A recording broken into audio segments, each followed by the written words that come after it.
A bright flash on your left. Boom! Where did that lightning come from? Your plane shakes, your instruments stop working. A minute ago, the sky was clear and blue. Now, it's pitch black. Your senses go haywire. You don't understand which way is up or down. It's a strange feeling. You're beyond time and space. Lightning flashes from all directions. Clouds envelop your plane and swirl it into a vortex. You grip the controls and repeat to yourself, "I'll get out of this. I'll get out." Through the dark and thick clouds, you see a ray of light. It's your only chance. Your plane flies toward the light like a moth to a flame, and whoosh! You break out of the terrible whirlwind. Your instruments are back to normal. The plane's no longer shaking. You're saved. That's how pilots who faced the Bermuda Triangle anomaly describe their experiences. Well, at least on TV shows. The huge chunk of ocean between Miami, Bermuda, and Puerto Rico remain the planet's most mysterious area. But it's not alone. Alaska has its own triangle. Since the late 80s, 16,000 people have disappeared there. Eyewitnesses to the Bermuda Triangle anomaly talk about thick fog, lightning, balls of lime, and hallucinations. In Alaska, everything's a bit more complicated. People, planes, ships, they just disappear without a trace. There's no one around to tell us what it felt like. In 1950, a plane took off from Anchorage, Alaska, headed for Great Falls in Montana. It was carrying 8 crew members and 36 passengers. 2 hours after the start of the flight, the captain radioed in that everything was fine. Then, silence. The 100-foot-long plane seemed to evaporate into thin air. 85 aircraft and around 7,000 people searched for the plane. No trace. Not even a screw, bolt, nothing. That plane mystery made the Alaskan Triangle famous. If you look on a map, it's a wild and mostly unpopulated zone that passes near Anchorage, Barrow, and Juneau. If you connect the dots on a map, you get an epic triangle. You can fit the whole state of Oregon in it twice. If you read around, you'll find a bunch of major areas on the planet where weird stuff keeps happening over land, sea, desert, and jungle. Scientists have many questions about these places. They all have extreme electrical and magnetic anomalies. Planes and ships disappear in them. People hear stuff, see stuff, and here's some of them. China's Black Bamboo Valley looks like a Hollywood set for a seriously scary movie. Here, everything's creepy and mysterious. Ha, perfect. Imagine a bamboo forest that stretches up 130 feet. The green plants live extremely close to each other and barely let in any sunlight. A strange fog hangs in the air. Where it comes from and why it's always there, no one knows. And the mysteries don't end there. For centuries, people have disappeared in the vast forest. Scientists believe the site's crazy geology is to blame. Cracks can suddenly appear in the ground big enough to fall into. There are sharp changes in weather, and maybe even poisonous steam. Certain trees give it off when they fall to the ground. There's a long road through Ladakh in India. It's called the Magnetic Road. It slopes upwards and seems to violate the laws of gravity. Here's what happens. You drive to the foot of the hill, turn off the engine, and get out of the car. The car starts rolling uphill, up to 12 miles per hour. Why does it happen? Theory 1. The hill has an incredibly strong magnetic pull, and it attracts cars once they get too close. The Indian Air Force supposedly avoids flying over it to avoid any interference with their equipment. Version 2. It's all just an optical illusion. The hills around it seem to fade into the horizon. It looks to us like the road is sloped up, but it's actually not.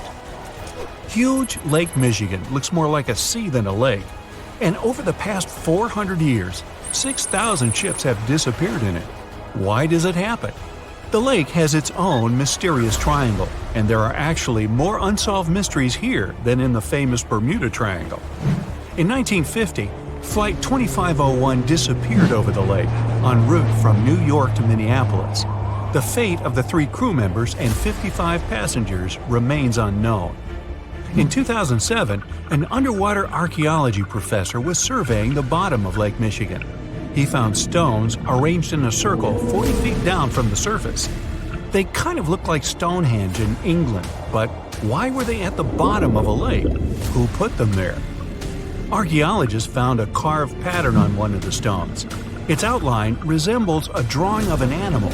Now, that's not unusual, except that this particular animal, which looks like a mammoth, was probably carved around 10,000 years ago. Sleep is very difficult for the Venezuelan locals who live near Lake Maracaibo. Right at the place where the Catatumbo River flows into the lake, there are huge electrical storms that can go up to 10 hours long. 260 days a year. That's over 1 million lightning bolts over the lake every year. Scientists don't know exactly what causes the daily lightning parties. Some people think it's due to the gas methane which comes out of the ground. Other scientists blame uranium deposits in the soil. Nowadays, though, most researchers are sure that the lightning's caused by weather. Cold mountain air smashes against warm sea air. The result? A lot of friction and moisture, the perfect combo for near-nightly natural fireworks. It's super loud and kind of annoying if you live nearby, but the area is really important for the planet. It helps regenerate our vital atmospheric ozone. And the one that started it all, the Bermuda Triangle. Planes, ships, all gone without a trace. The theories are endless. Scientists even think there might be a huge meteor at the bottom of the sea that emits its own magnetic energy. It might have confused the navigation equipment on all those unlucky carriers. And it's been going on for a while. Researchers think that it was causing trouble even way back in Columbus's time. As far as Alaska's concerned, magnetic anomalies are a dime a dozen. Around here, your compass might be off by 5, 30, or even 60 degrees. But equipment malfunction isn't really enough to explain the disappearance of so many aircraft and people in this absolutely massive state. Alaska is wild. High mountains, never-ending forests, snow in the winter, and some serious heat in the summer. There are 3 million lakes, 12,000 rivers, and around 100,000 glaciers. There's only one person per square mile. California has over 250. You could walk for days, weeks, even months without seeing anyone, except maybe a bear or two. And the days and nights can be really confusing this far north.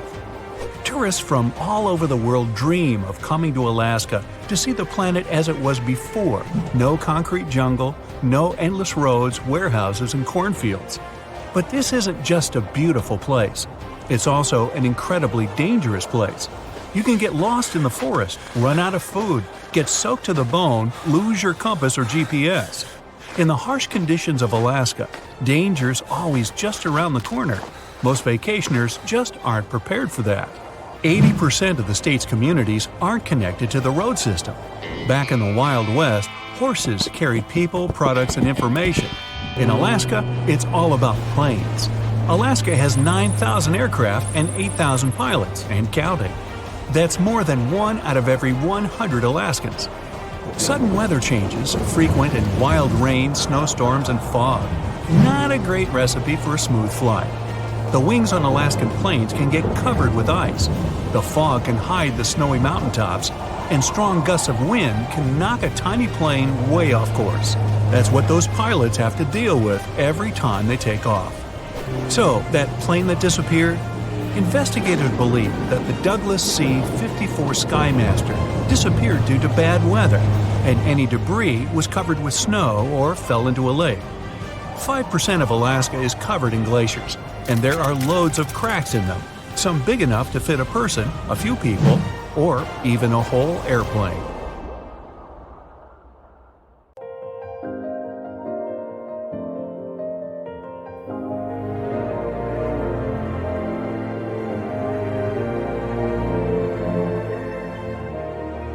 Welcome to Nome, a small town located in the south of Seward Peninsula on the west coast of Alaska.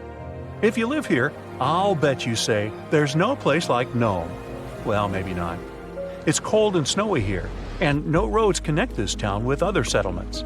And with the onset of night, locals have disappeared here without a trace. Perhaps that's why only 3,500 people live here. Well, let's investigate this case. People disappear in cities for assorted reasons, but it was Nome who attracted the attention of the public. From 1960 to 2004, some 24 people went missing there. That number is statistically too big for such a small population. People just didn't come home in the morning, and no one knew what had happened to them. All the locals in small towns like Nome know each other. There are almost no strangers here, as it's difficult to get to Nome. There are no roads and no ferry crossing. All roads from Nome break off and lead to beautiful natural landscapes unspoiled by human mammals. You can get there and back by plane. And this is not some passenger jet, but a small biplane. Another way to get there is by snowmobile. By the way, Nome is the ultimate point of the famous dog sled race, the Iditarod. Also, you can pay locals from neighboring villages and towns to bring you to Nome by motorboat. But despite this, the town has become quite famous. The frequent disappearance of people finally got needed attention. The whole world found out about Nome, and in 2009, Hollywood even made a movie about it. For a long time, no one could solve the mystery. The police had no clues, no witnesses, nothing. There are long, cold nights here in winter, and the air becomes so cold that a glass of water freezes in minutes. Snow can fall constantly. Therefore, if someone leaves the town at night, snow will sweep all traces away by the morning. Of course, people began to come up with their own theories. The most popular one was about someone who took people away by force. The police didn't find any evidence that some person could do it. So, if it's not a human, it could be some beast. And again, police found no evidence to support this version. After that, people started thinking that creatures from other planets caused these disappearances. Many locals were sure that the town was a popular destination for extraterrestrial spaceships. The plot of the Hollywood movie The Fourth Kind was based on this version. More time passed. Finally, the police and the FBI launched a large-scale investigation, and they uncovered the truth. They realized that the stories about missing people were exaggerated. The popularity of Nome and the constant talk about fantastic things made people believe in the reality of these versions. Now, let's assume that some of the appearances were made up. But still, many people are gone. What about them? The answer is bars and harsh weather. Entertainment venues are open at night. Some locals have fun, leave the bar, and go home. At this moment, a heavy snowstorm begins. Visibility drops to zero, and the strong wind knocks you down. This way, a person might simply get lost. And that's it. The truth turned out stranger than most versions.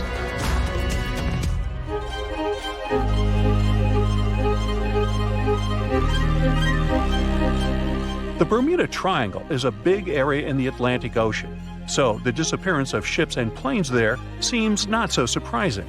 But it's much creepier when it happens on a lake. Let's visit the Lake Michigan Triangle. It's located between Michigan and Wisconsin. For a couple of centuries, terrible things have been happening here. People put the same legends around this place as around the Bermuda Triangle. They reported unexplained phenomena and saw flying objects above the lake's surface. Some believe that the triangle is a time portal. Of course, no theories have been confirmed, but strange cases have occurred on the triangle territory. One happened in 1950, when a Northwest Airlines plane with 108 passengers disappeared without a trace during a flight over the lake. Police officers saw a red light over the lake 2 hours after the plane's last communication. The aircraft probably crashed, but rescuers didn't find any passengers or wreckage.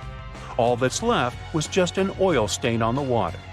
Many ships and boats disappeared there, but one of the strangest cases occurred on April 28, 1937. It was midnight. One ship was sailing through this lake. Captain George Donner went to sleep in his cabin after a hard day's work. 3 hours later, the vessel was approaching the port. One of the crew members went to the captain's cabin to wake him up. The door was locked from the inside. The assistant knocked, but no one answered. When he suspected that something had happened to the captain, the assistant unlocked the door. He got into the cabin, but there was no captain there. He seemed to have disappeared into thin air. The crew couldn't find him. Since then, the eerie disappearance of Captain George Donner remains unexplained. Meet David Paulides. In 2008, he finished his career as a police officer and began to study the mysterious disappearance of people in Europe, the USA, and Canada. He found out that most people went missing in the U.S. national parks. Over the past 150 years, more than 1,100 tourists have vanished there. Many of them were experienced travelers who knew how to survive in harsh wild conditions. David has written about these mysterious vanishings. He pointed out that some of them didn't disappear, but were found alive. They woke up somewhere in the forest and didn't remember what had happened to them. The creepy detail of all these cases is that most missing persons were young. Another detail is that many went missing before hurricanes. There are too many riddles and not enough answers in this case.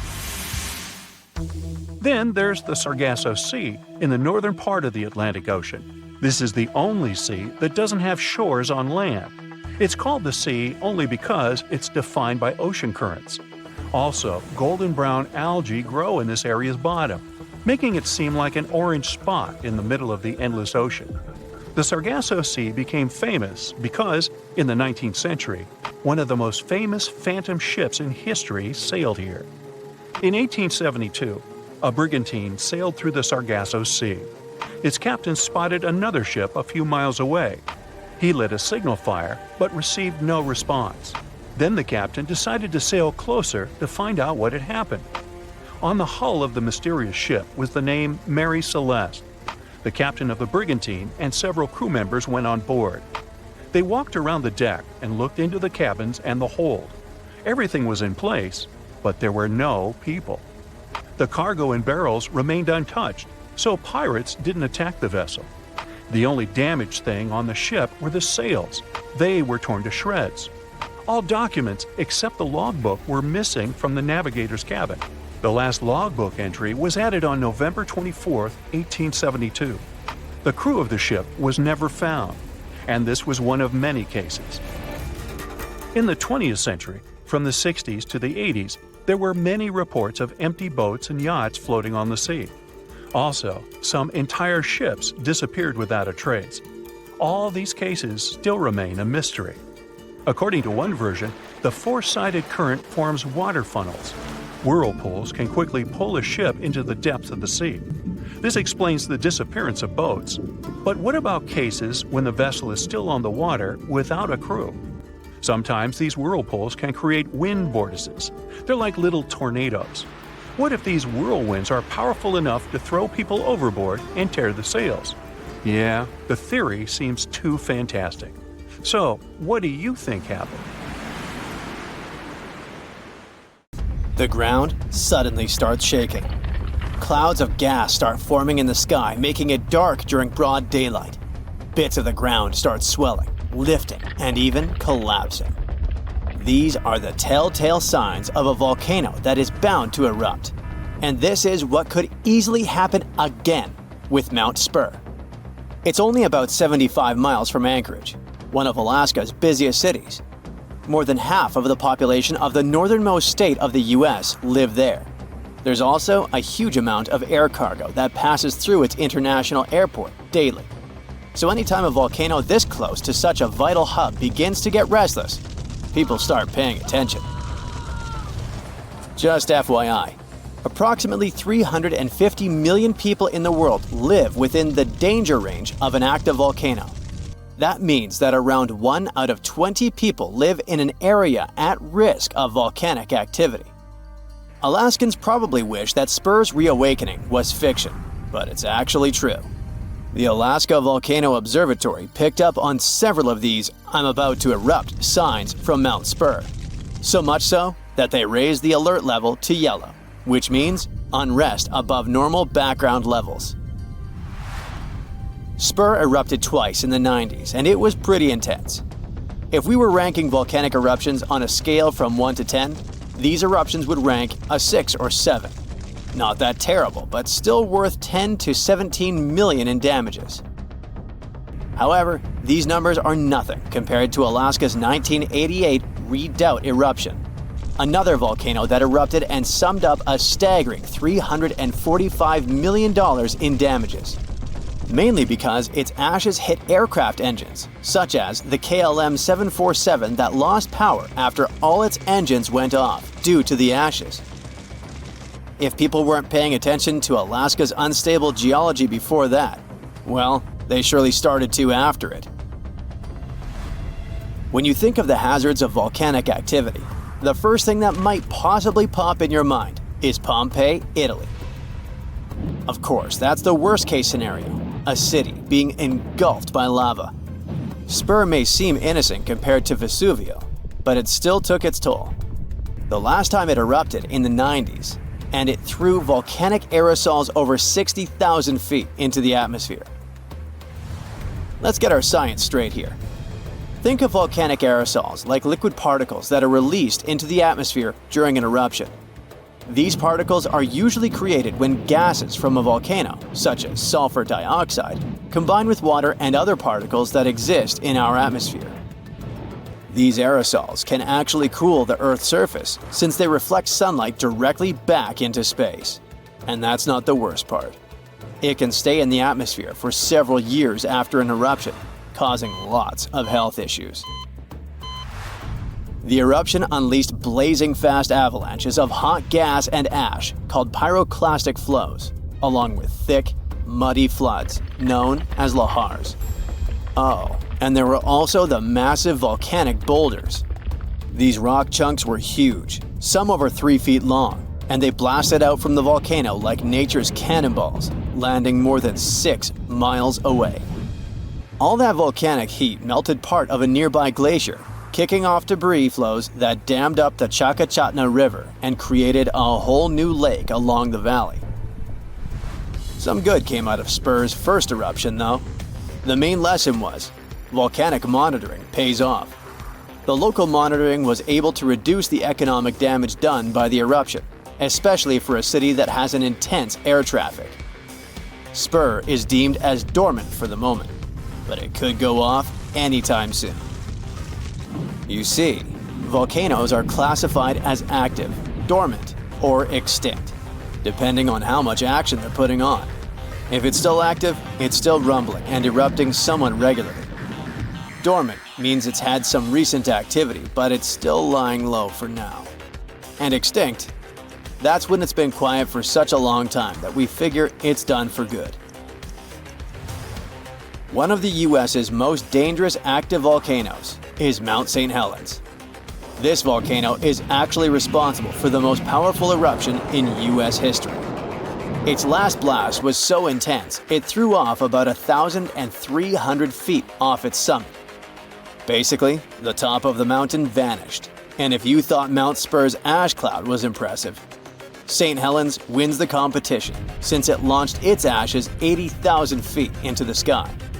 Eastern Washington plunged into total darkness. But it wasn't just that. In a matter of 3 minutes, the eruption hurled 3.7 billion cubic yards of blazing rock and dust, enough to fill 1 million Olympic-sized pools across 230 square miles of lush forest. Actually, the earthquakes that anticipated the eruption started weeks before May 18, 1980. A ground shake of magnitude 5.0 went off, triggering a landslide on one side of the volcano. By the end of the official eruption date, 57 people had lost their lives. Nearly 7,000 big-game animals like deer and elk were wiped out, and millions of birds laid scattered on the burnt earth. Researchers don't think St. Helens will blow at the same magnitude again anytime soon, but they're keeping an eye on it, because this volcano is not exactly finished.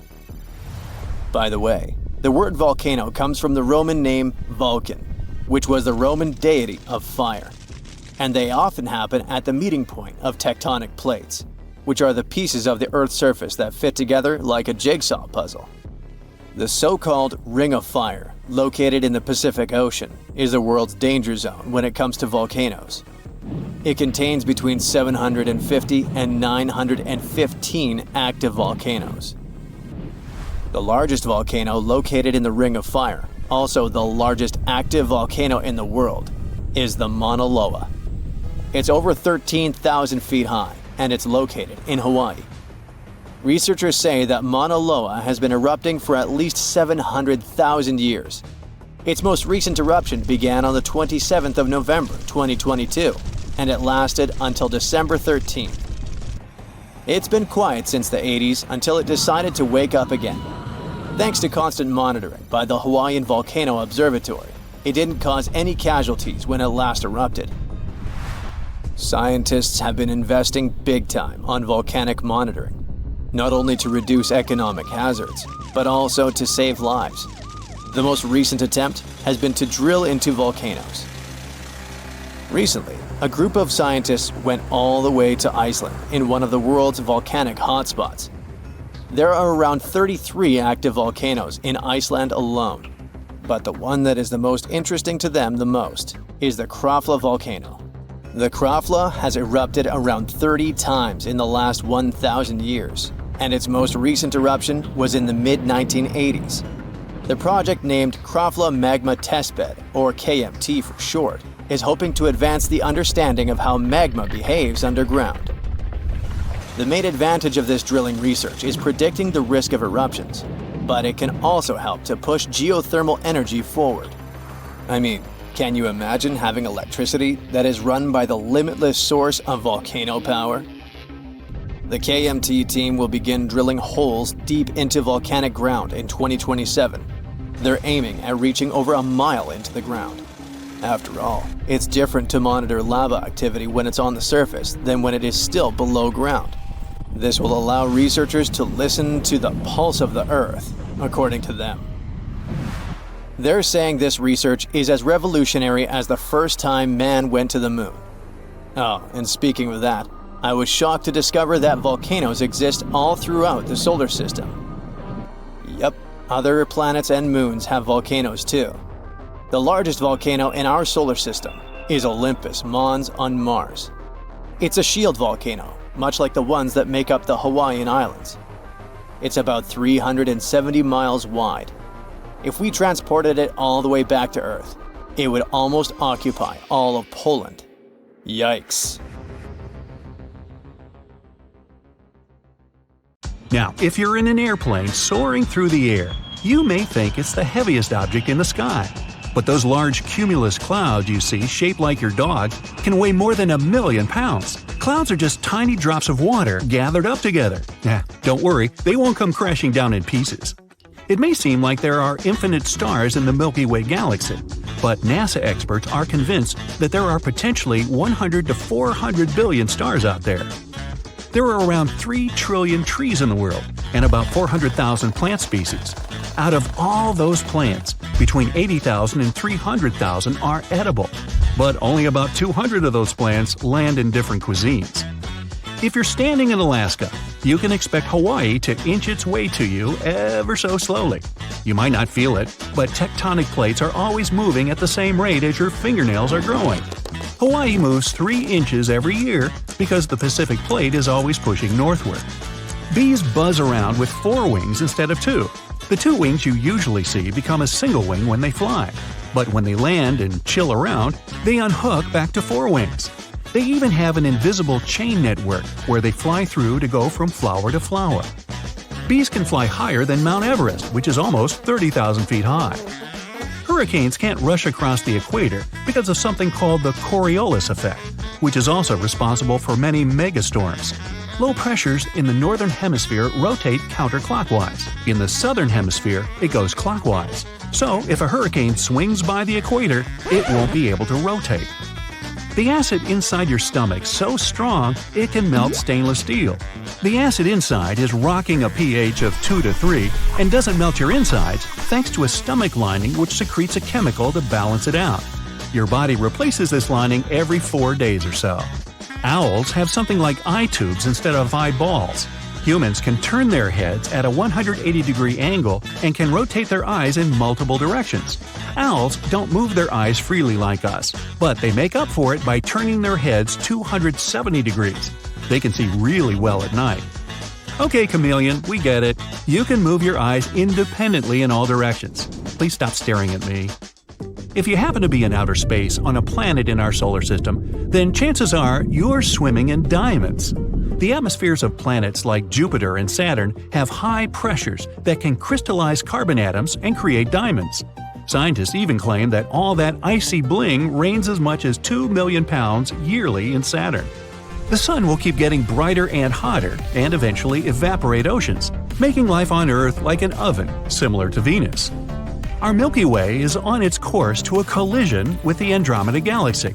Stars, asteroids, planets, and moons will smash right into each other and destroy everything. Of course, something like this doesn't happen overnight, but eventually the two galaxies will combine into a single mega cluster galaxy. This won't happen for billions of years, though. I won't be around then. Slow lorises with their bugged eyes may be cute, but they're the only venomous primates in the animal kingdom. They get venom from a gland under their armpit before biting a predator. Unfortunately, their numbers are dwindling in the wild. Forests and jungles aren't the only ones responsible for producing the majority of the oxygen you breathe. It's the microscopic creatures called photoplankton that live in the upper layers of water, specifically the oceans. Like plants, they also use photosynthesis to turn sunlight into oxygen. There are so many of them that they contribute 50 to 85% of all the oxygen. Pluto was discovered in 1930, and until now hasn't even made a full rotation around the Sun. It takes Pluto 248 years to make a full orbit, which means Pluto will celebrate with fireworks and countdowns in the year 2178. There have been instances where snow was covering the sandy landscapes of the Sahara Desert, and it isn't even the largest desert on Earth. The winner in that category goes to the Antarctic polar desert. Instead of sand, it's made of frozen water.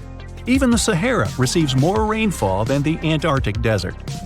In 1933, the double eagle was a coin valued at $20. Only a few of these were released, but the trend never picked up, and so the coin was reclaimed. Some were kept, but most were destroyed. In 2002, someone bought one of these coins at an auction for $7.5 million, making it the most expensive coin ever sold at an auction. Kangaroos have a spring-like action on their legs, which makes them hop around. But it's impossible for them to do so without their tails, that act as a counterweight. These hoppers can bounce at a speed of around 15 miles per hour, and kangaroos can't hop backwards. Your favorite summer snack was invented by accident by an 11-year-old boy in 1905. Frank Epperson accidentally left soda powder and water with a wooden stick overnight and got frozen stiff. He called it the Ep cycle at first, but popsicle stuck around, and now they come in many awesome flavors. The biggest animal on Earth weighs as much as 33 elephants. Its tongue alone can be as heavy as one of those elephants.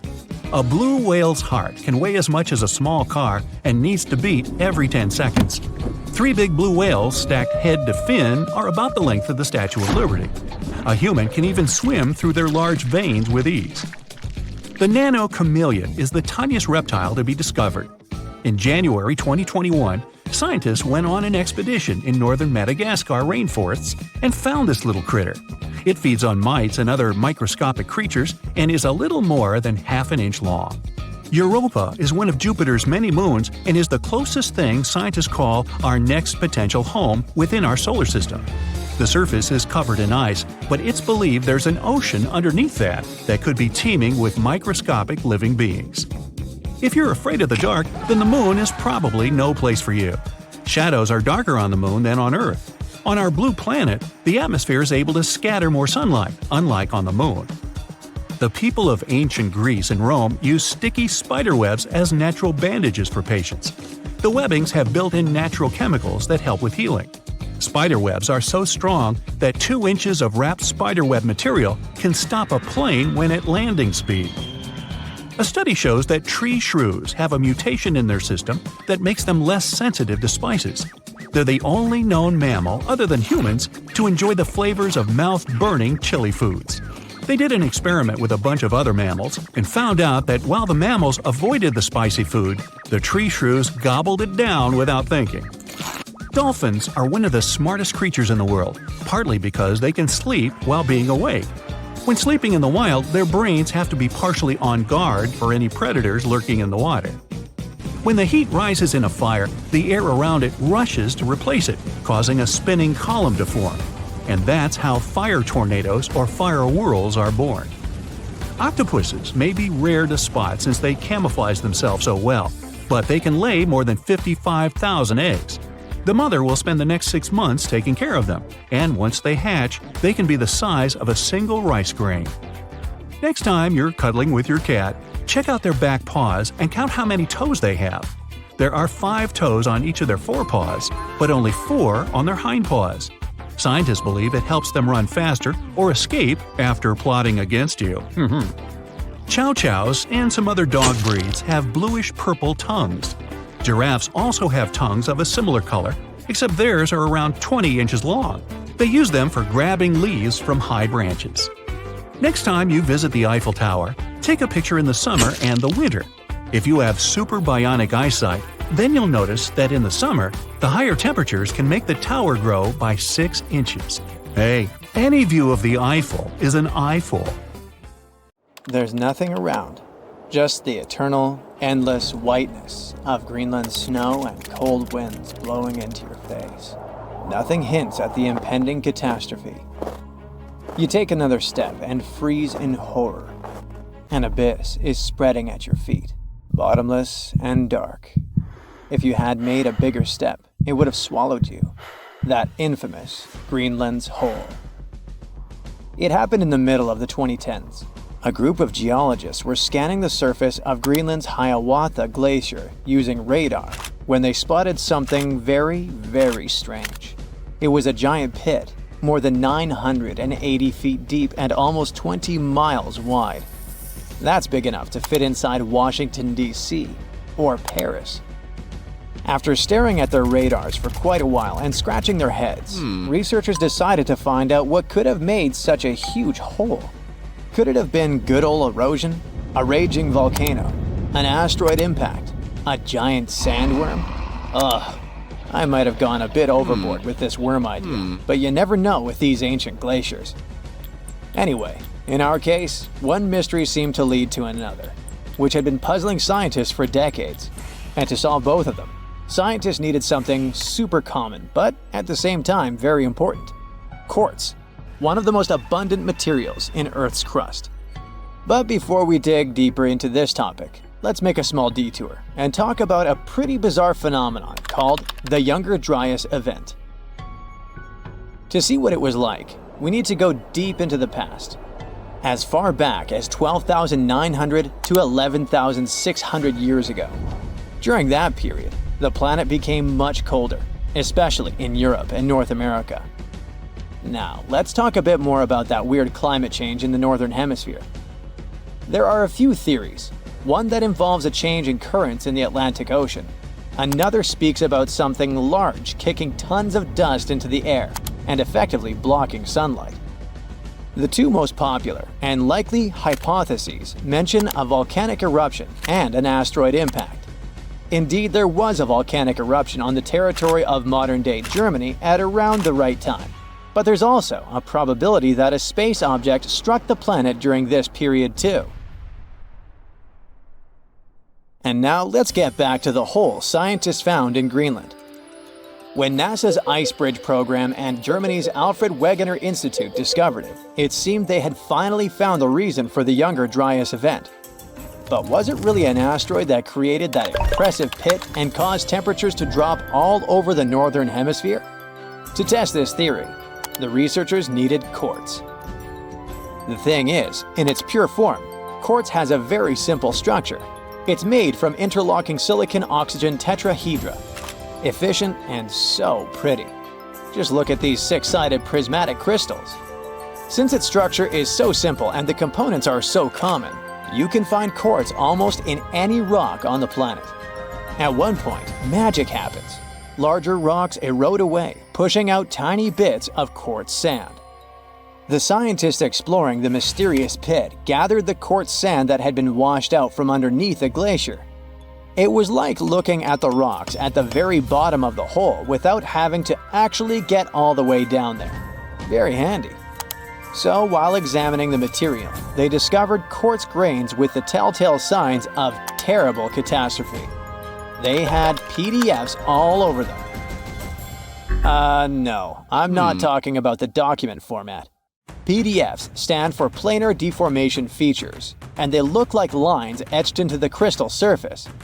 These lines are a sign that you're holding shocked quartz.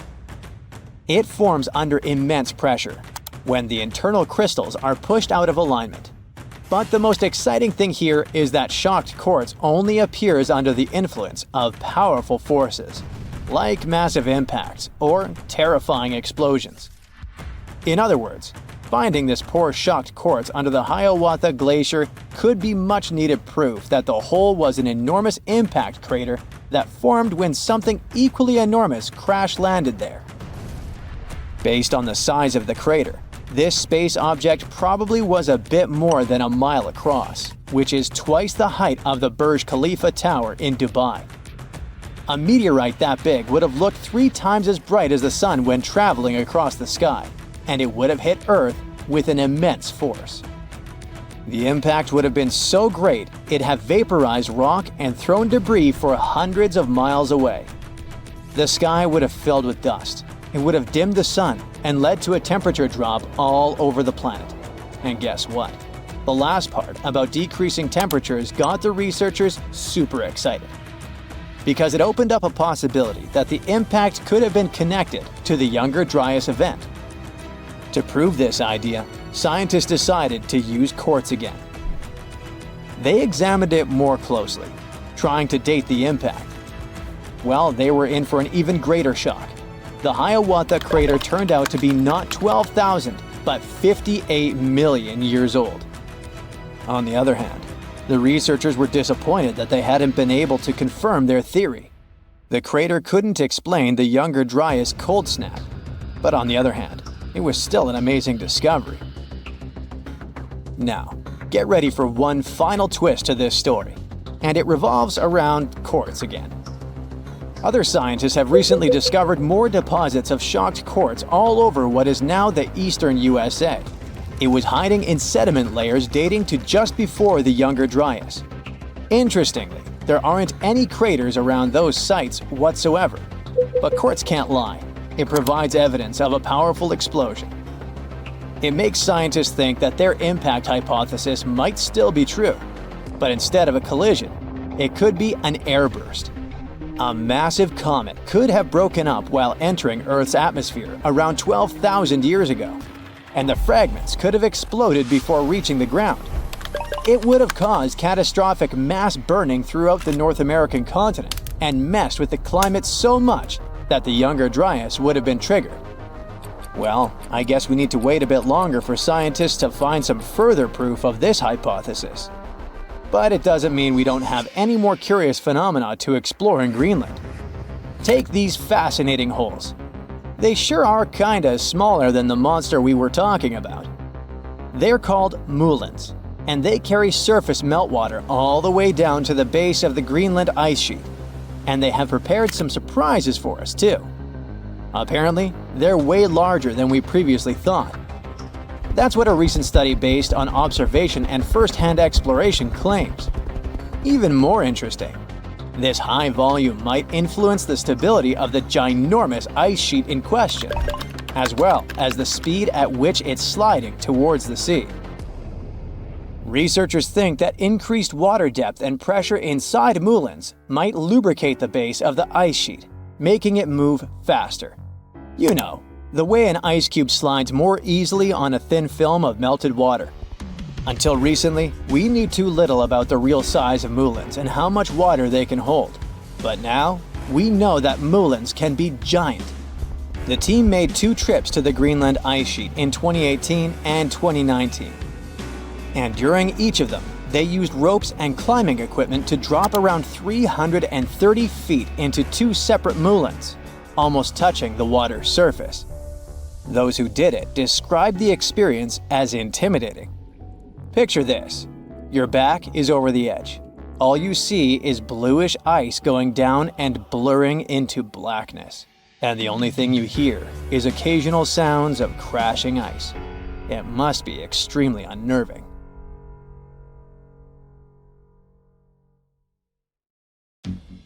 So what comes to your mind when you hear the word Antarctica? Most likely, cold, snow, ice, and penguins. Yet, this is one of the least explored regions in the world that hides many strange and unique things. Check them out. You don't have to go to Antarctica to see this weird thing. All you need to do is open Google Earth and move to one of the southernmost islands of Antarctica, King George Island. Recently, internet users have noticed a large and pretty strange cave entrance there. Where does this wide, dark passage lead? People started making suggestions. It's the entrance to a secret base or some laboratory. This is the part of the spaceship that crashed there thousands of years ago. This is the door to the ancient city of Antarctica. Perhaps there's a giant rock mountain with an ancient cave beneath all this snow and ice. Well, there's some ideas. Users have calculated the approximate dimensions of this cave. It might be about 74 feet high and 250 feet wide. You could hide a Boeing passenger jet in there. Nature probably created this entrance. This is a logical explanation, but there are two strange factors. First, take a look at the foot of the mountain. It seems that there are steps there. They're dark in color, as if they're made of stone. And if you look closely, you can notice something similar to human footprints. Has anyone entered this cave? Or maybe someone is still living there now. The second oddity is the disappearance of the mysterious finding. For the first time, people noticed it in a Google Maps snap in 2007. Then the entrance disappeared. Then it reappeared a few years later. After that, it vanished. And in 2022, people saw it again. Perhaps old snow melts, a new layer falls, and then the wind blows it away and the cycle repeats. But the alleged steps leading deep into the cave make one doubt the natural origin of this tunnel. You can easily find the coordinates on the internet and visit the cave via Google Earth. You might see something there and tell the world. There's another strange thing people discovered with the help of Google Earth. In 2020, one user found a strange object that looked like a giant ship 100 miles off the coast of Antarctica. It was covered with ice and snow and lying on its side. It looked like a cruise ship. You could notice the windows, the deck, and the bridge. But not all people agreed with this. Some claimed it was a spaceship. Others said it was some kind of secret building. The user who first noticed the ship stated that its size was about 400 feet, which is the perfect length for a passenger vessel. But what is this ship doing in such a remote place in the middle of a glacier? How did it get here? Who was its captain? No one has found the answers to these questions yet. In 2016, people using Google Earth discovered a photo of an unknown sea monster floating off the coast of Antarctica. This creature resembled a giant squid with a length of about 200 feet. This is slightly shorter than 3 train cars. Just imagine this kraken swimming in Antarctica's dark, icy waters and dragging to the bottom everything it meets on its way. Maybe it's the great and terrible Chulu, or one of its offspring. You will quickly notice this blood-red waterfall among Antarctica's endless, dazzling white landscapes. Don't worry, it's not blood. For many centuries, the waterfall has been painting snow in a bright red color. The stream flows straight out of a white iceberg. Let's look inside and find out what's happening there. Millions of years ago, there was a small crystal-clear pond, but then a glacier formed around it. A thick layer of ice and snow blocks sunlight, heat, and oxygen access. For millennia, the reservoir remained in this cold vacuum. But at one point, the water made a hole in the icy wall and broke out. When this salty water comes into contact with oxygen, it immediately turns scarlet or rusty. Antarctica is the only place where you can find such a unique natural phenomenon. One of the driest places on Earth is located in Antarctica. It's one of the most lifeless deserts in the world, the McMurdo Dry Valleys. In this desert, you won't see the scorching sun, hot sand, and cacti. A desert means a place with a lack of precipitation and life. The McMurdo Dry Valleys meet these parameters, but this place is also unique for Antarctica, since you won't find glaciers there. Despite the frost, ice can't form in the desert because it hasn't rained for millions of years there. It also never snows. A strong wind coming from the mountains reaches speeds up to 200 miles per hour. It would be difficult for you to stay on your feet there. The wind is filled with moisture. It heats up and evaporates all the liquid and snow in the desert because of its high speed. Only dry air reaches the ground. But you can find several lakes there. They don't freeze, only thanks to the high concentration of salt. The water is so salty that large life forms can't develop there. But scientists have found microscopic organisms near the lakes. 20 million years ago, Antarctica was filled with swamps and trees and swarming with insects and animals. But now, it resembles the surface of Mars, literally. Scientists and astronauts are exploring such regions as the McMurdo Dry Valleys, since the natural conditions there are similar to those on the Red Planet. So, before you go to Mars, you can practice living in similar places on Earth. Also, scientists discovered an underwater world in the Antarctic filled with hundreds of amphipods, crustacean animals similar to shrimp.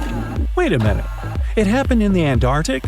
But the McMurdo Dry Valleys are located in Antarctica. Well, the words are very similar, but what is the difference? Oh, and don't forget the Arctic. The Antarctic is the region in the southernmost part of Earth that houses the continent of Antarctica, and the Arctic is another land altogether.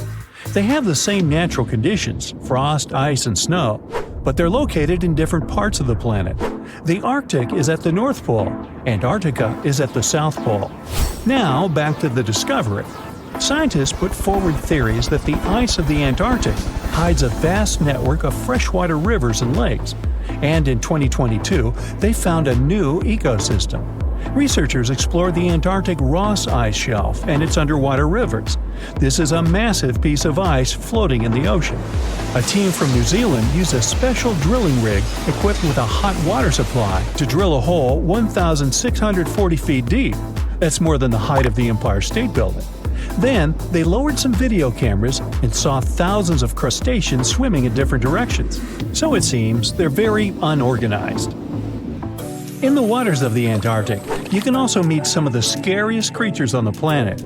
These are sea spiders. They got this name because they resemble land spiders, but they're actually a species of marine arthropods. And unlike land spiders, those in the ocean are much larger. They look like 8 strong legs without a body. One such spider can be a dinner plate in width. Some of them have no eyes and have proboscises instead of jaws. Sea spiders are poorly studied because they live in deep, cold waters. Antarctica hides many little-known animals. There are long tunnels in its glaciers leading to scary darkness. On this cold continent, people have found the remains of giant dinosaurs and other ancient creatures, such as the ancestors of modern ducks. Many underground rivers and lakes hide unexplored wildlife. Even the ice here can be weird. Take a look at these striped icebergs. They have blue, black, green, and turquoise shapes. The color depends on the conditions of the water during freezing.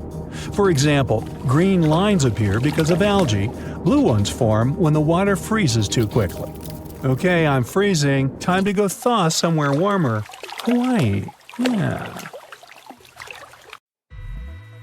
Oh, hey there! Today you're going on a round-the-world trip. And even though Phineas Fogg was able to make this trip in 80 days, you know, like in the Jules Verne book, I can't promise you will return safely. The fact is that the world is now chock full of unknown anomalies. They used to be observed only in the Bermuda Triangle, but now they're found everywhere.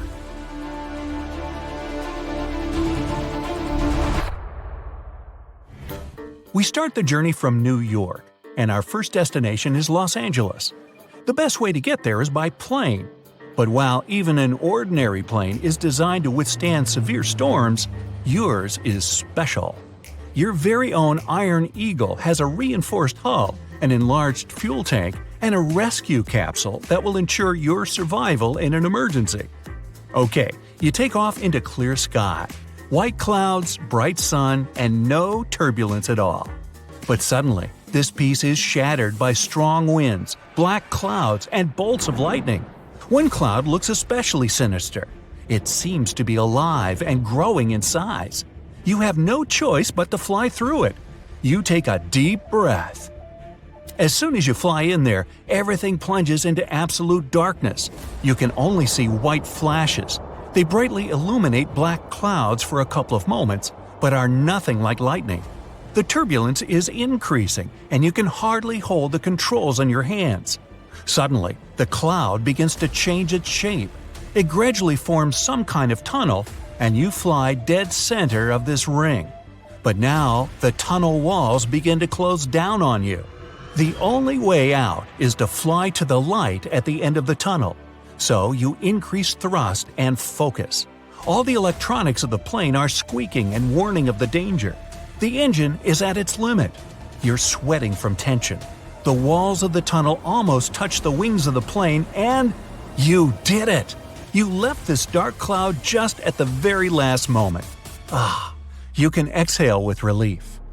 Now you're in a dense gray fog. You don't see a gap in it for miles around.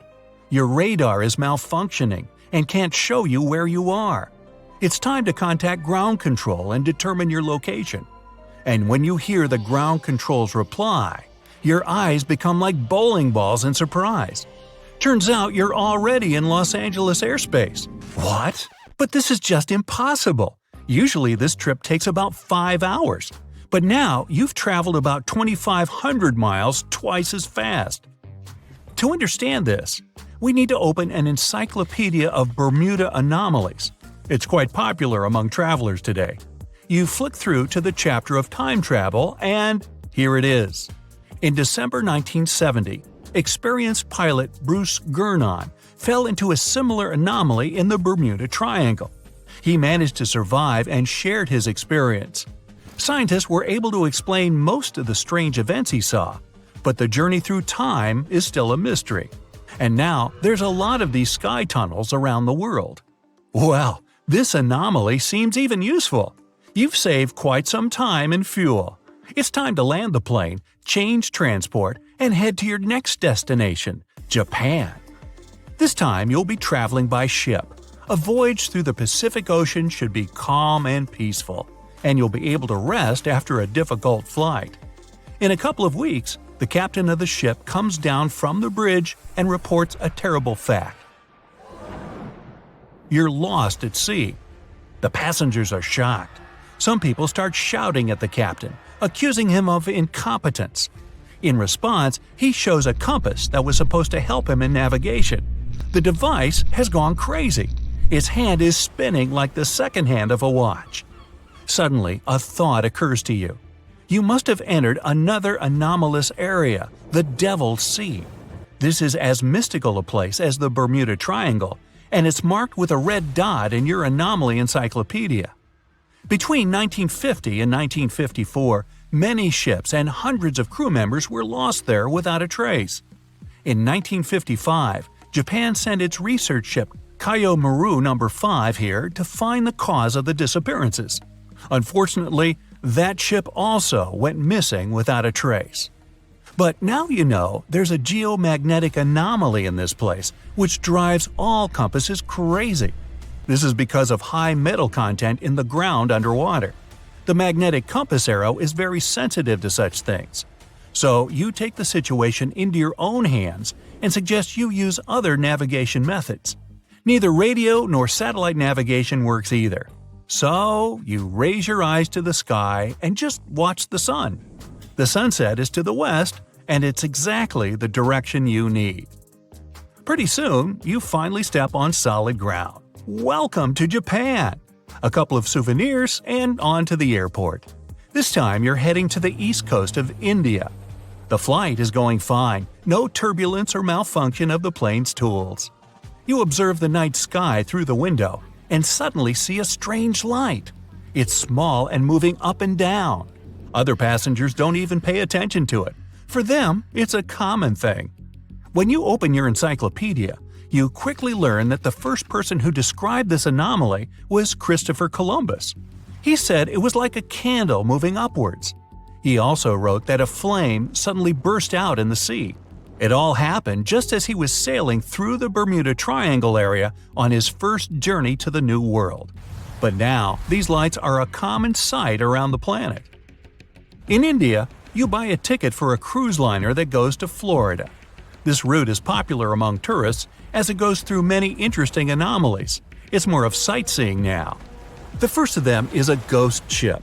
The hunt for it lasted for weeks. Each time the cruise ship got close to the ghost, a thick fog fell on the water. Tourists stood on viewing platforms and looked for the mast of the ship in the distance, but it appeared and disappeared like a shark fin. Finally, you manage to get closer to the ship, but everyone is asked to stay on board the liner and not attempt to come aboard the ghost ship. All tourists know the sad story of when this ghost was first found. In 1880, the Ellen Austin found a drifting schooner in thick fog. The captain sent a few people to scout there. They found a lot of valuable cargo and personal belongings of the crew, but there was no trace of other people. It looked as if the entire crew of the ghost ship simply disappeared. The captain of the Ellen Austin decided to tow the ghost to the port to sell its cargo. But as soon as they started their voyage, a strong storm divided the ships and the ghost disappeared. The crew spent several days looking for it. They managed to find the schooner again, but the prize crew on it was gone, just like the original crew of the ghost ship. So you continue your journey, and after a while, you enter the most mysterious place on the planet, the Bermuda Triangle itself. This zone is considered the birthplace of all anomalies. All the tourists gather on one side of the ship. The place they're looking at is like a giant bubble bath. The captain of the ship makes an announcement. Any kind of open fire is strictly prohibited here. This anomaly is in fact a source of natural gas. Methane bubbles burst out of the Earth's crust and rise to the top. These deposits are responsible for the loss of many ships. Of course, if you light a match next to such bubbles, well, kaboom! The last stretch of the journey from Florida to New York will be very intense. There are extreme weather changes in this area. For the moment, the sun is shining and there is no wind at all. But in a second, there's a sudden strong storm. Lightning strikes literally every second, and the sky is completely covered with black clouds. And in another minute, the sun's rays disperse the clouds and the storm ends. This is another anomaly caused by the Gulf Stream current. Huge masses of warm air meet with colder ones. This provokes instant weather changes and violent storms. Many sailors and pilots were not ready for such conditions, and this led to entire ships and crews disappearing without a trace. But now, when these anomalies are everywhere, they're well studied and shouldn't be feared. You get home safe and sound, and you can boast that you have experienced the most brutal anomalies of the Bermuda Triangle. But please, can you lose the Bermuda shorts? It's just too much. Discovering hidden places on our planet is extremely exciting. Today, I'm taking you on a trip that you aren't going to forget anytime soon. But suit up, this is about to get very cold. You hop on a plane and land on the ice-covered island of Greenland. An unbelievable view of the Aurora Borealis, aka the Northern Lights, is greeting you. You can't believe your eyes. Your guide tells you how rare this phenomenon is. Usually, people spend days trying to hunt it down. You feel lucky and take your time to appreciate these beautiful dancing greenish lights. You're glad you brought your camera along, aren't you? Between clicks, you learn that the Aurora Borealis is the result of some rather rough events. This spectacular light show occurs when energy particles from the sun slam into Earth's upper atmosphere. On day 2, you continue to explore the place by air. This may not come as a surprise, but Greenland is one of the world's largest islands. This time, on board a helicopter, you can see the infinite icy landscape.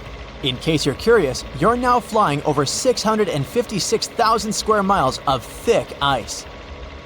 Oh, what's that down there? It looks like a family of polar bears. You don't want to get too close, of course. The conditions in Greenland might be too tough for people to live there, but some animal species do very well in this land of ice. Those are reindeer, wolves, and Arctic foxes. On your way to Greenland, you probably made a pit stop in Copenhagen. Denmark is one of the few countries that have commercial flights to Greenland. You didn't know this before, but you find out that the island is actually part of the Kingdom of Denmark. On a map, it's right between the Arctic and Atlantic Oceans. You're lucky to have a local pilot that tells you about the secrets hidden in this scenery. Under this 2-mile thick white surface, there's an entirely different world. A world filled with canyons, meteor-carved craters, and millennia-old plant fossils. You are beyond excited to go visit one of these spots, but of course, you'll have to use your imagination, as all of it is hidden under ice. Believe it or not, nearly 80% of the island's surface is covered with it. The first stop on your tour is Greenland's Grand Canyon. You land not far from it, somewhere in the northern part of the island. You may know that canyons are deep, narrow valleys with steep sides, but I bet you didn't know that the word canyon actually comes from the Spanish word cañón, which means tube or pipe. Now, this Grand Canyon has some similarities with the one in the US. First of all, in size. It's at least 460 miles long and up to 2,600 feet deep in some places. There's a true subglacial valley down there, and if you're wondering how this happened, well, the canyon had probably been formed by a river that had been flowing through Greenland before the ice took over. Oh yeah, Greenland hasn't always been covered with ice. It was once green, no pun intended. Many other icy places on Earth, such as Antarctica, were once covered in greenery.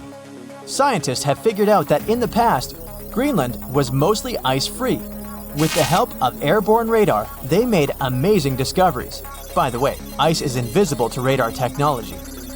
If you have trouble believing it, try putting an ice cube inside your microwave. It won't melt or heat up.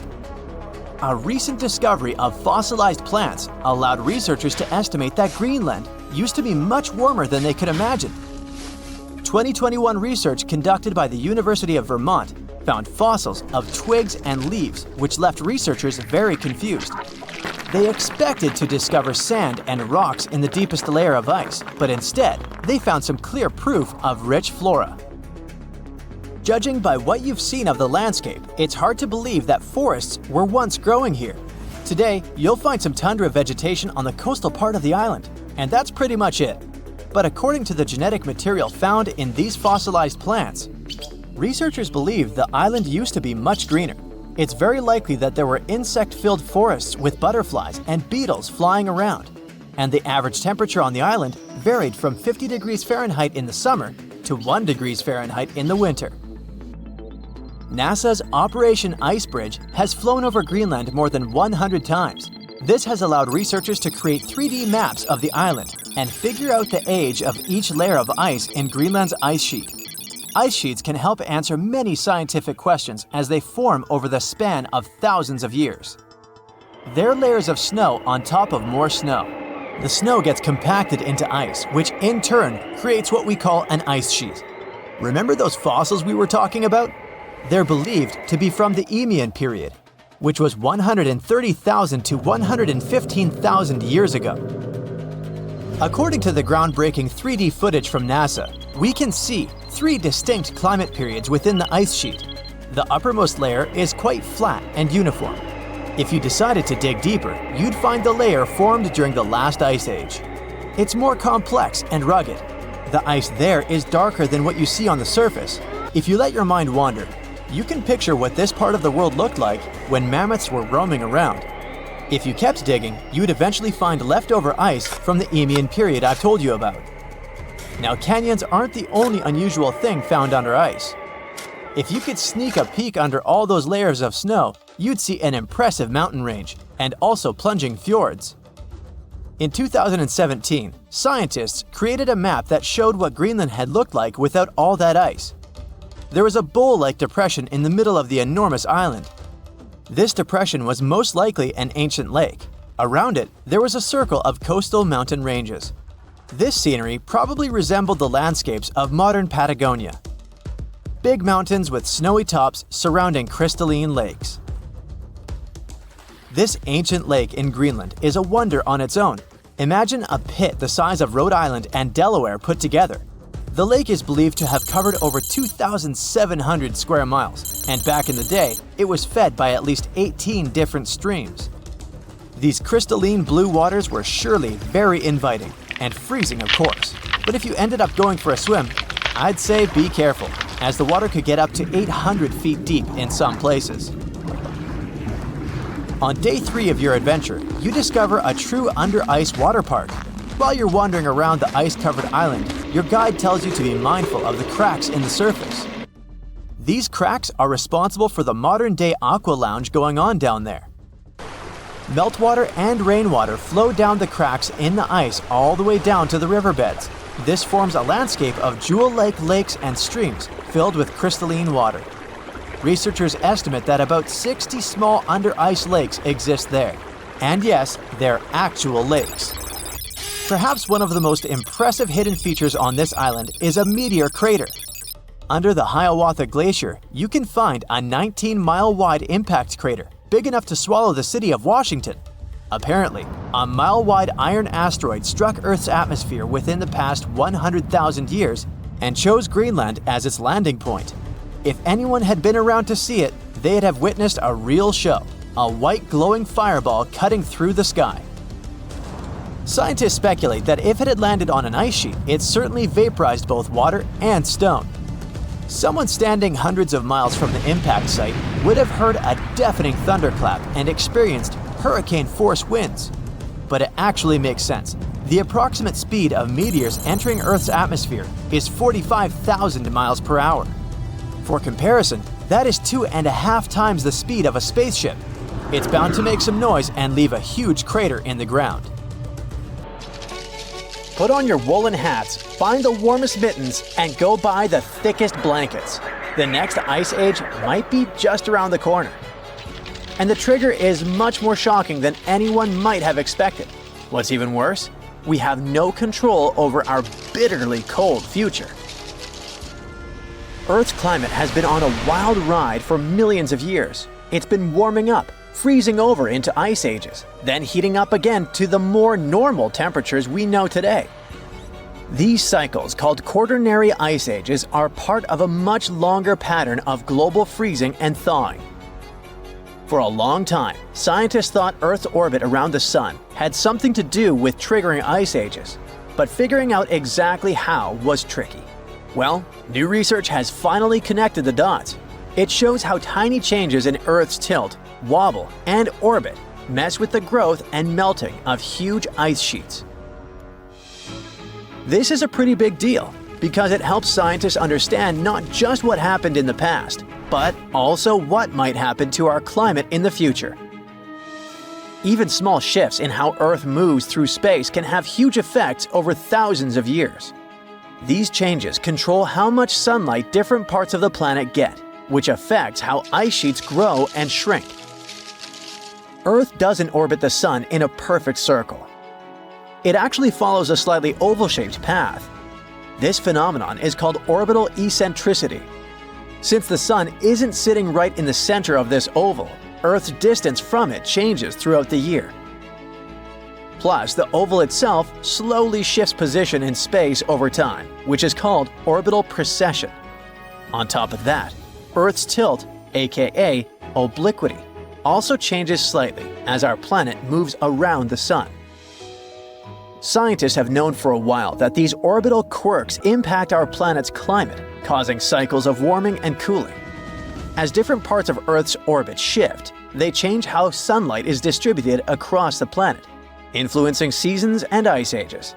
These Milankovitch cycles happen roughly every 20,000, 40,000, 100,000, and even 400,000 years. The difficult part is to figure out how each of these orbital changes affects climate shifts. Earth's climate is a complicated system, with tons of factors influencing it at the same time. Modeling all these processes is no easy task. It needs huge computing power and a deep understanding of each factor's role in shaping our planet's past and future climate. There are two cycles that are super close to each other in timing. Precession, which happens every 21,000 years, and the second harmonic of obliquity that happens at 20,500 years. But even though they're so close, no one has been able to directly connect either of these cycles to the end of an ice age. On top of that, for the past 800,000 years, ice ages have ended every 100,000 years, and scientists still haven't figured out what causes this pattern. To get to the bottom of it, researchers turn to the deep sea. They studied changes in oxygen isotope ratios found in the tiny, fossilized shells of marine creatures. These tiny creatures live in the ocean, and their exoskeletons preserve clues about past climate, specifically changes in ice sheets. This allowed the researchers to track the beginning and end of ice ages over the past 800,000 years. By comparing the changes in the ice sheets with Earth's orbital changes, they found an incredible pattern. The key moments when Earth moved between ice ages and warmer periods were perfectly lined up with specific relationships between precession and obliquity. It turns out that the end of an ice age, called deglaciation, is closely linked to the way precession and obliquity align. But it's obliquity alone that seems to trigger the start of an ice age. This discovery is the key to understanding the 100,000-year cycle of ice ages. The researchers say it was always there, just waiting to be noticed. Before the discovery, people thought the timing of ice ages was more random. But this new study shows there's a clear, predictable pattern. This means we might actually be able to predict when ice ages will happen in the future. Right now, Earth's tilt is slowly decreasing, and in about 11,000 years, it'll hit its lowest point. Based on the team's calculation, the next ice age is expected to begin before then. At the same time, according to the latest reports, humans have already started pushing Earth's climate off its natural path by releasing greenhouse gases. Another thing scientists are warning about is a massive shift that's happening in the Atlantic Ocean, and it could drastically change the world's climate. The Atlantic Meridional Overturning Circulation is a system of ocean currents that moves warm and cold water around the planet. And right now, it is showing signs of weakening. What will happen if it collapses?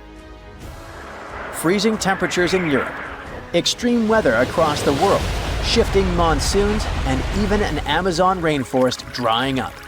And the scariest part? Some researchers say there's a 95% chance this could happen before the end of the century. Think of the AMOC like a giant conveyor belt in the ocean.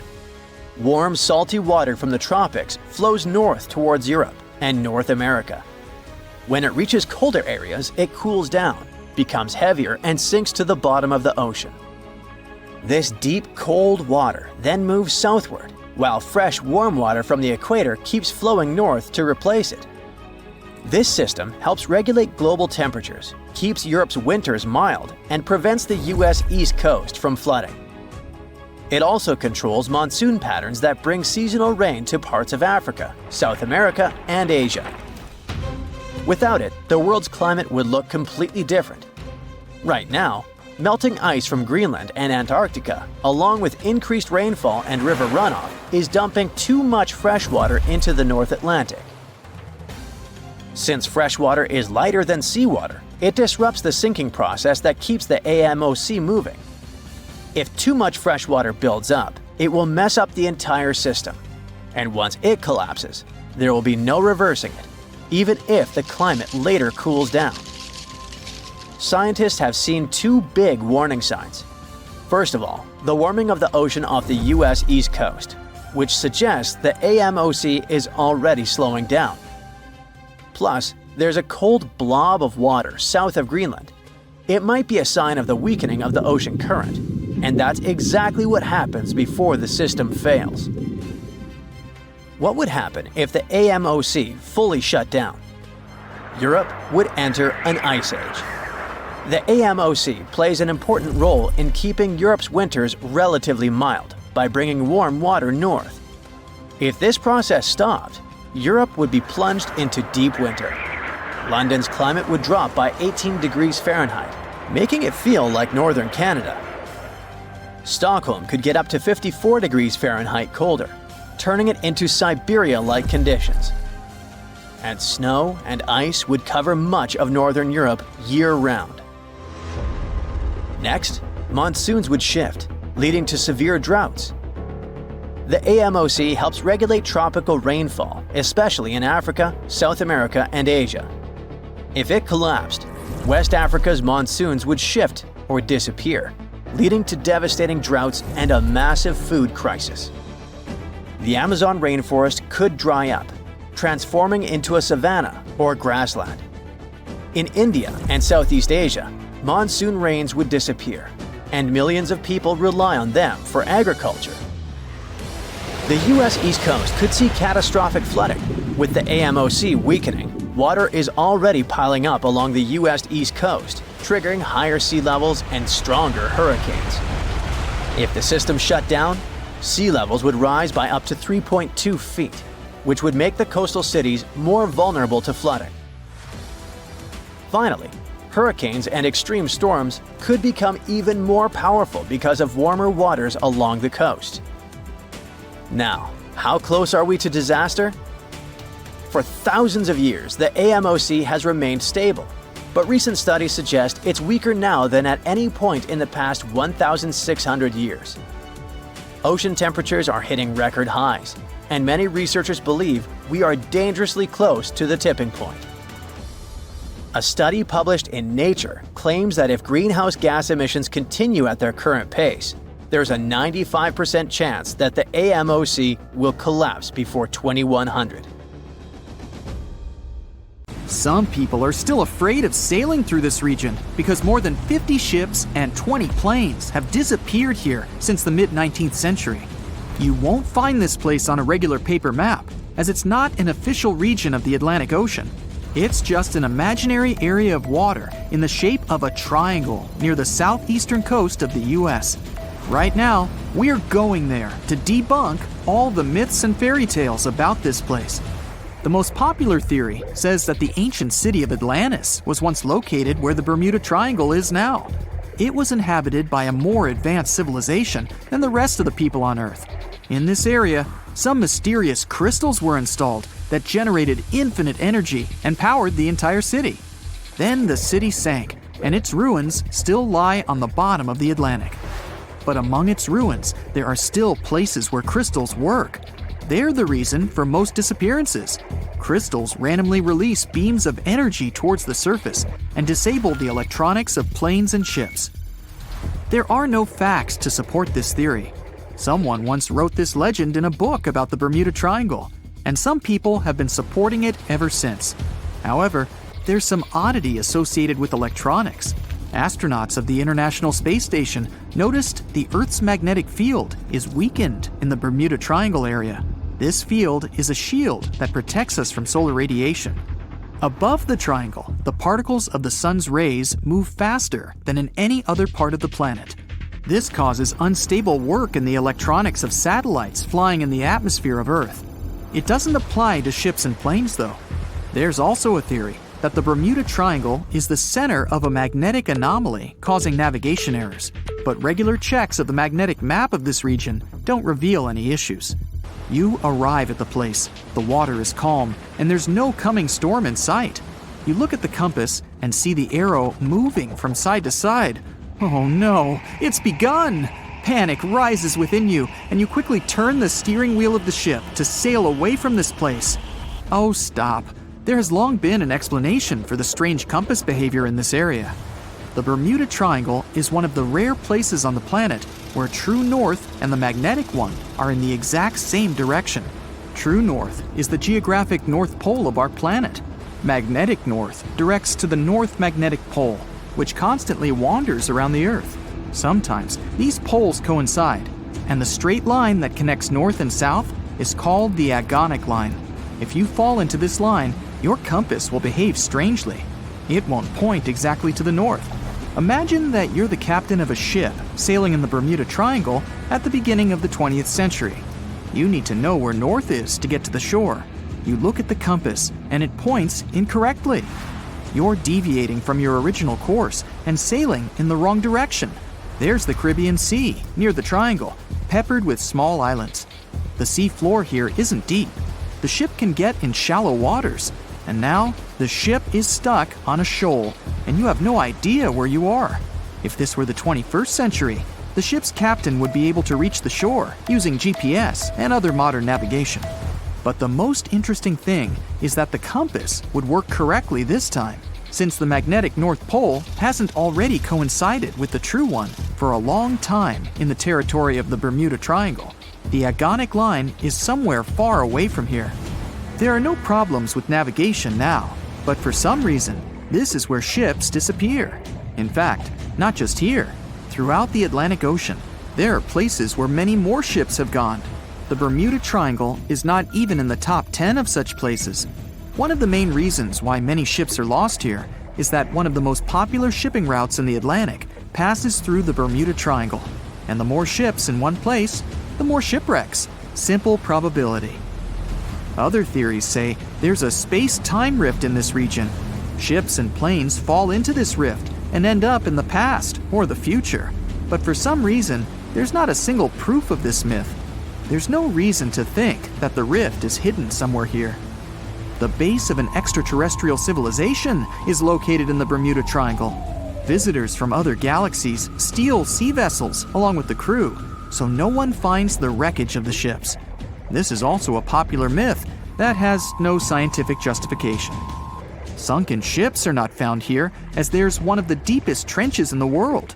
Any sinking ship will sink to a depth of about 19,000 feet. The enormous pressure and distance makes it difficult to find the ships. Also, the Puerto Rico Trench is nearby. In some spots, it's as deep as 27,500 feet. The Kraken lives somewhere in the triangle. It's a huge squid that sinks ships, and is also a legend that sailors tell each other. However, gigantic squids live in the depths of the ocean.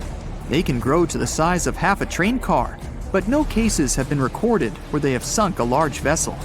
And in the area of the Bermuda Triangle, they've never even been seen. People in the past didn't know about the existence of these creatures, so when they saw them for the first time, they described them as huge, terrible monsters. Giant squids are some of the most elusive creatures on Earth, and scientists had to use sonar equipment to find them. They don't like to leave the dark depths and are likely to be afraid of the sound of any ship. A more realistic hypothesis about the mystery of the Bermuda Triangle is methane. Large deposits of this gas can be found under the seafloor of this region. From there, methane is released into the water. It takes the form of huge bubbles that quickly rise to the surface. Then, the gas makes the water almost boil, creating waves that sink ships. The theory is quite realistic, but numerous studies still haven't confirmed the presence of an increased concentration of methane in the region. Last time this phenomenon occurred was 15,000 years ago. Another credible theory implies the appearance of rogue waves. Imagine a clear, calm sea without wind. Suddenly, you hear a loud hum. In just a few seconds, a huge wave, 100 feet tall, appears from the calm surface and falls on your ship. Some scientists believe rogue waves are created by a surface sea current colliding with a strong headwind. There's a version claiming the wave is born because of the collision of warm and cold currents. But the most interesting theory says the waves are formed by kinetic vampirism. Under certain natural conditions, waves can exchange kinetic energy. And among all the waves, there will be one, the vampire, that gets the energy of all the others. When it accumulates enough energy, the vampire wave spills it out. This explains the force of the impact and its sudden disappearance. This phenomenon is observed in all the waters of the world's oceans, but there's no evidence that it occurs most often in the Bermuda Triangle. If rogue waves appeared there, it was not during a calm. A restless sea is the main reason for ship disappearances in the Bermuda Triangle. Severe storms and hurricanes are a frequent thing there, because the Bermuda Islands is an area of high pressure that diverts thunderstorms towards the triangle. Huge waves simply overturn ships, and thunder and lightning flashes disable planes' electronics. There's nothing mysterious about this. Storms and ship disappearances occur in all oceans, but a lot of legends were made exactly about the Bermuda Triangle. It all started in the middle of the 20th century, when a book was published that tells us that Atlantis lies in the waters of the triangle. No proof was given, but people liked this mysterious theory so much, they began to build upon it. They started making documentaries about it and writing new books. Each material devoted to the fantastic nature of the triangle was based not on facts, but the theories of other written books and films. And when a topic is popular, you can make money on it. Readers enjoy it, and authors are rewarded. These dark patches on Greenland's ice sheet aren't just any old stains. Every summer, the ice, which is usually bright white, turns murky gray in certain areas. This so-called dark zone was a huge mystery for a long time, until some studies discovered that this weird transformation was connected to the odd appearance of red, green, and brown-colored algae. The scariest part is that this algae bloom keeps growing. The dark zone is getting darker, and terrifying microbes might start appearing. Now, the rest of the world should be concerned. The Greenland ice sheet is like a massive ice blanket that covers around 80% of the island. It's so thick that it holds about 8% of the world's freshwater ice. For most of the year, the ice looks like a giant untouched white sheet stretching over the land. But when summer rolls around and temperatures start to rise, things begin to change. The ice melts, revealing rocky areas along the coast. And as you move further inland, that once smooth white ice becomes darker.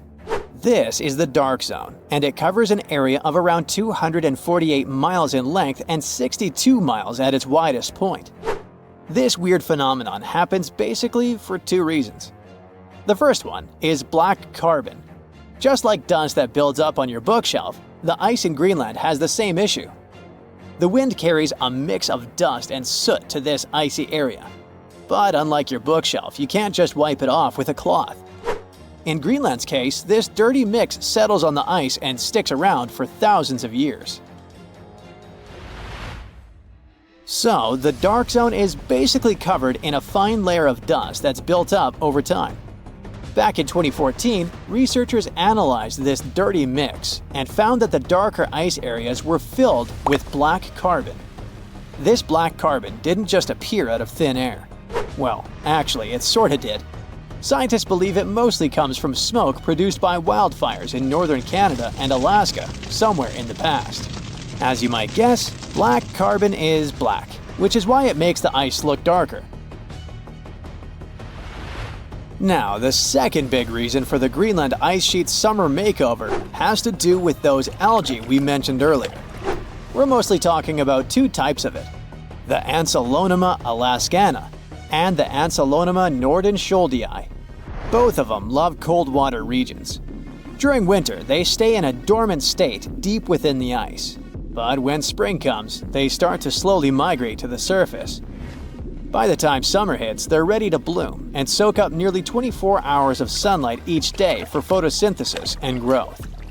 Normally, these algae are green, but when exposed to sunlight, they turn brown as a natural way to protect themselves from harmful ultraviolet rays. And this color change is also what makes the ice in Greenland look darker. So far, this has been normal behavior. What's really alarming is that these algae blooms are getting bigger and bigger every year. This happens because they thrive on phosphorus, a nutrient that's plentiful out there and comes from a mineral called hydroxylapatite. This mineral is found in a type of rock that breaks down into tiny dust particles, which are then blown across the ice by the wind. As the climate gets warmer, the rocks dry out more, and stronger winds carry more dust. More dust means more phosphorus, leading to more algae growth. See? It is a cycle, and it keeps getting worse every year. Studying this is crucial to understanding why the dark zone keeps getting bigger. From the year 2000 to 2012, its size increased by 12%. But you might be wondering, why should we care? After all, it's just ice getting darker, right? Well, not exactly. Think about how you can't stand wearing black clothes on a hot, sunny day. They soak up the heat and make you feel even hotter. That's because darker surfaces absorb more sunlight. The same thing happens to ice. Together, dust, black carbon, and algae blooms are responsible for about 70% of the variability in albedo on the Greenland ice sheet. Albedo is just a fancy word for how reflective a surface is. If you take two surfaces, one white and shiny and the other dark and rough, the white one will reflect a lot of light and heat, giving it a high albedo. The dark one, on the other hand, will absorb more light and heat, so it has a low albedo. During the summer, the Greenland ice sheet experiences a reduction in albedo. This means the ice absorbs more sunlight, and when ice absorbs more sunlight, it melts faster than it should. This is why understanding what's happening in the dark zone is so important. It helps predict how quickly the Greenland ice sheet is melting and how it can affect the rest of the world. Greenland's ice sheet is the second largest in the world, covering an area about the size of all the land in the United States east of the Mississippi River. And its huge mass of ice averages a thickness of 1.4 miles. Unfortunately, the ice loss has skyrocketed. Back in the 1990s, Greenland was losing about 25 billion tons of ice per year. Now, it's losing around 234 billion tons per year. That's nearly 10 times more ice melting away each year. According to NASA, if all of Greenland's ice sheet were to melt, it would increase global sea levels by about 24 feet. That could be catastrophic for coastal countries and cities around the world. The Netherlands could be submerged, the Bahamas could be almost completely wiped out, and many of the Philippines Islands would be at risk of disappearing. All of this may seem like a distant reality, and it is true that most scientists believe it would take several hundred or even thousands of years for the ice sheet to melt completely. But it is important to know that Greenland didn't always have this thick layer of ice. Very recently, researchers took a close look at some sediment from the bottom of a 2-mile deep ice core extracted from the center of Greenland. They found that the soil had traces of willow wood, insect parts, fungi, and even poppy seeds. So these fossils are the first direct evidence that Greenland's ice sheet melted away in the recent geological past, around 400,000 years ago. At that time, Greenland was home to a green tundra landscape with insects and plants. This discovery is both fascinating and scary because it shows that the ice sheet collapsed before and might be more fragile than scientists originally thought. There is another concern too. A recent research collected meltwater from different spots on the Greenland ice sheet and found that the water samples were packed with hundreds and thousands of microbes. The concern is that they could be released into the ocean in the future.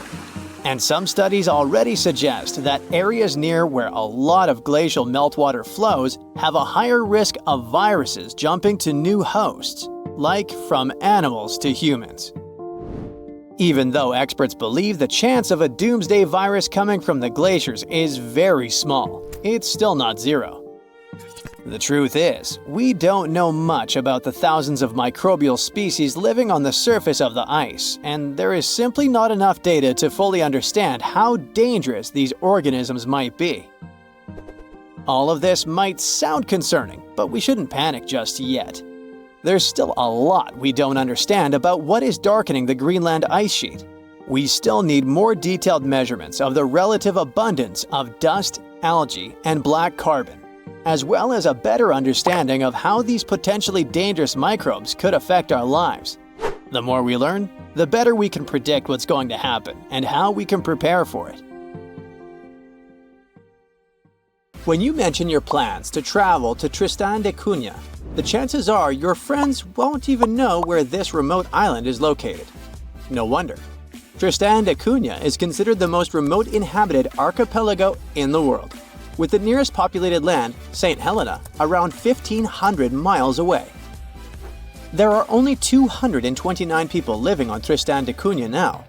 In such a close-knit community, everyone is someone's cousin, uncle, or maybe just a friend, but everyone knows each other for sure. There are as few as 10 last names on the island, representing just 10 families. Getting there is quite an adventure. There are no airports on the island, which means your journey will be primarily by sea. Typically, it requires a days-long voyage from South Africa. Only 3 ships regularly service the island, with fewer than a dozen trips each year. Some cruise lines may include it in their itineraries, but travel arrangements must be made well in advance, due to limited berths available on the ship from Cape Town, and you'll also need landing permission. While Tristan doesn't have traditional hotels, there are several guest houses, and you might also have the chance to stay with a local family. They will provide you with a place to sleep, 3 meals a day, and laundry services. 88% of what you pay goes directly to the island family, and only 12% is tax. By the way, the accommodation is surprisingly affordable. It was around £65 for a full board in 2024. Yep, they do use sterling, being a part of overseas British territory. But there's also this local currency called St. Helena Pound, used at parity with sterlings. By the way, it's only been around 80 years since the island started using actual money. In 1942, the naval station began paying cash wages, and it helped Tristan Islanders to move from a barter economy to a cash-based system, and allowed them the novelty of making their first cash purchases. Just a heads up, pack everything you might need before you go, as you definitely won't come across Walmart there. I mean, don't get me wrong, there's a supermarket and all, but it's just not the way you're used to, with endless shelves displaying endless oversized mayo jars. Tristan's Island store, often referred to as the supermarket, lacks plate glass windows and flashy advertisements, and let's be honest, it looks like an abandoned barn from the outside. Still, it plays a crucial role in providing essential goods to complement locally produced foods and woolens. If a resident wants to buy something, they must place orders months in advance for items that arrive with incoming ships. The store operates Monday through Friday. Today, the islanders continue to cultivate their own crops and raise livestock. The supermarket has become a vital source for other essentials like flour, sugar, and a variety of groceries including frozen bread and products typical of the UK or South African supermarkets. And even though the island's economy relies heavily on fishing, especially rock lobsters, islanders are largely self-sufficient.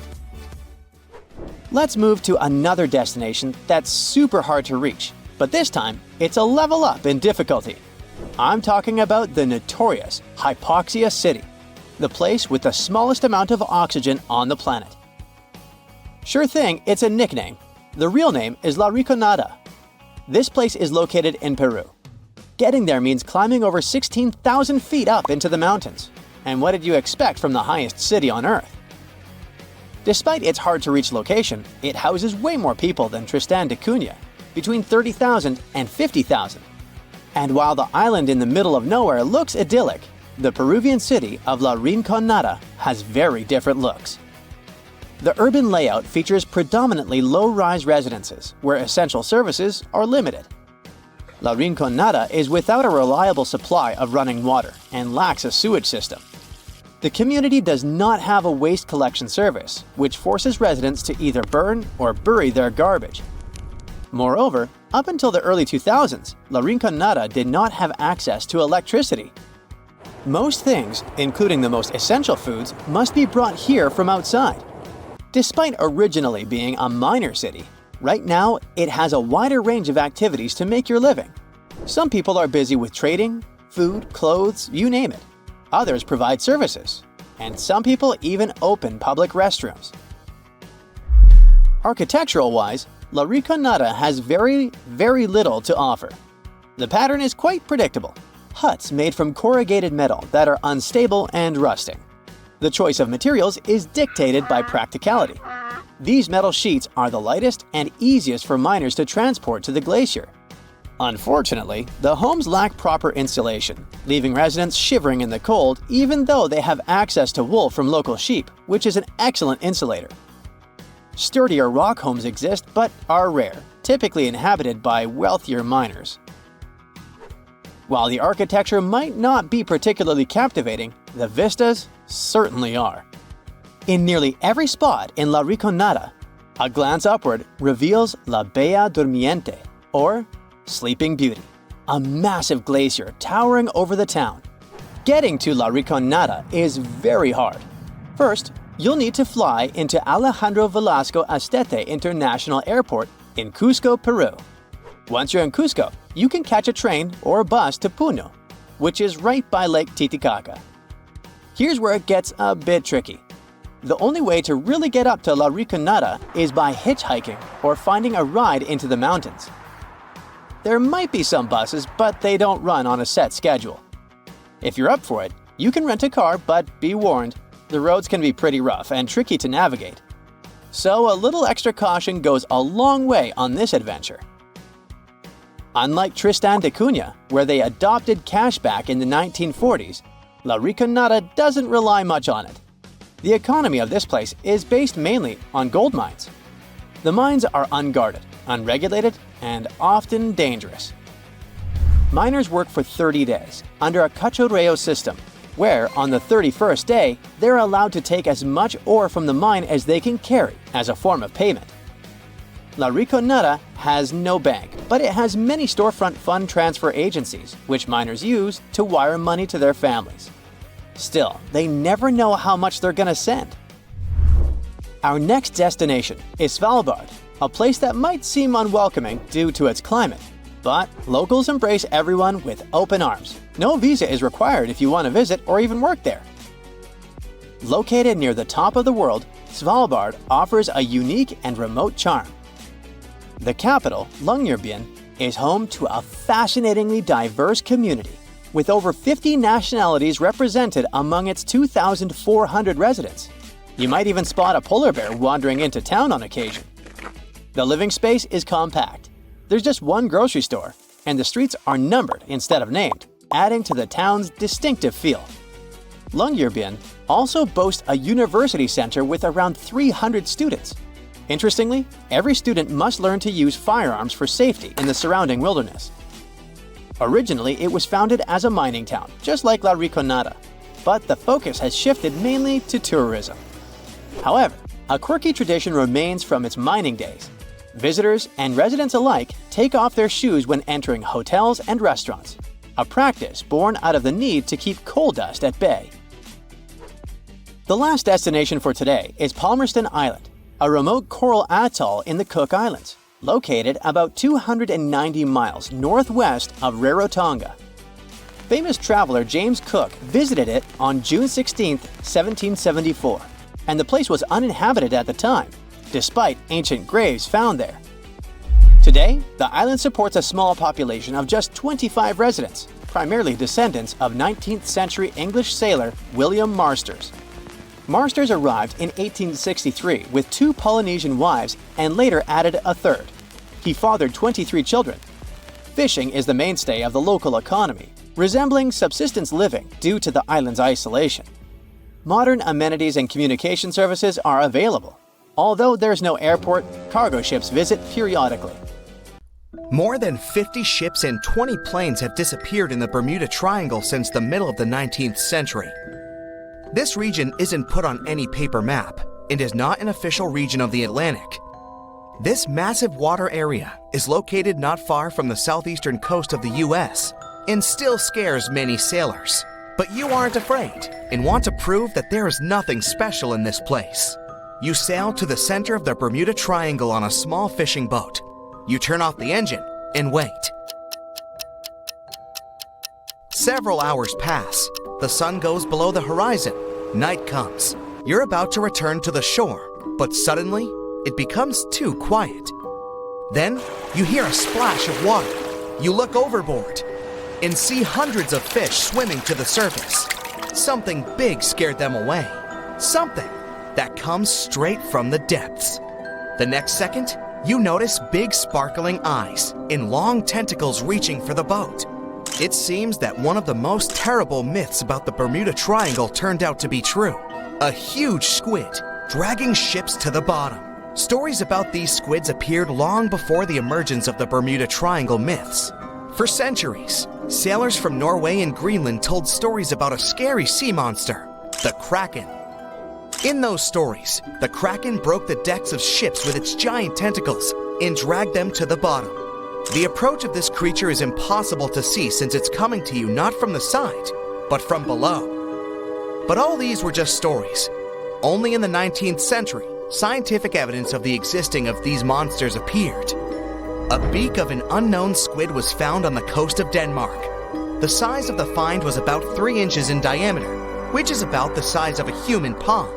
Then, it became clear that the Kraken was real, and it's just one variety of giant squid.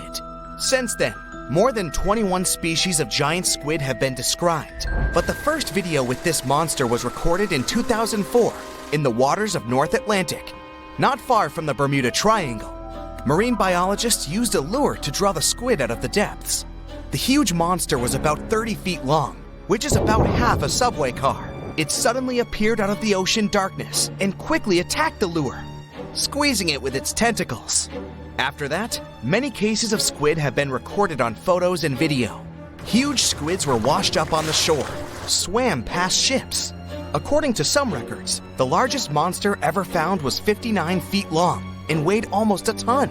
This is the size of a big bus. Some scientists believe that giant squids can reach 150 feet in length, which is almost twice the size of a basketball court. But the big size is not enough to sink a ship. The first thing that helps squids do this is the surprise effect. Squids come from the depths, which mean they can be seen from the deck, but the monster can see a boat from afar. It has the biggest eyes in the world. One eye is about the size of a basketball.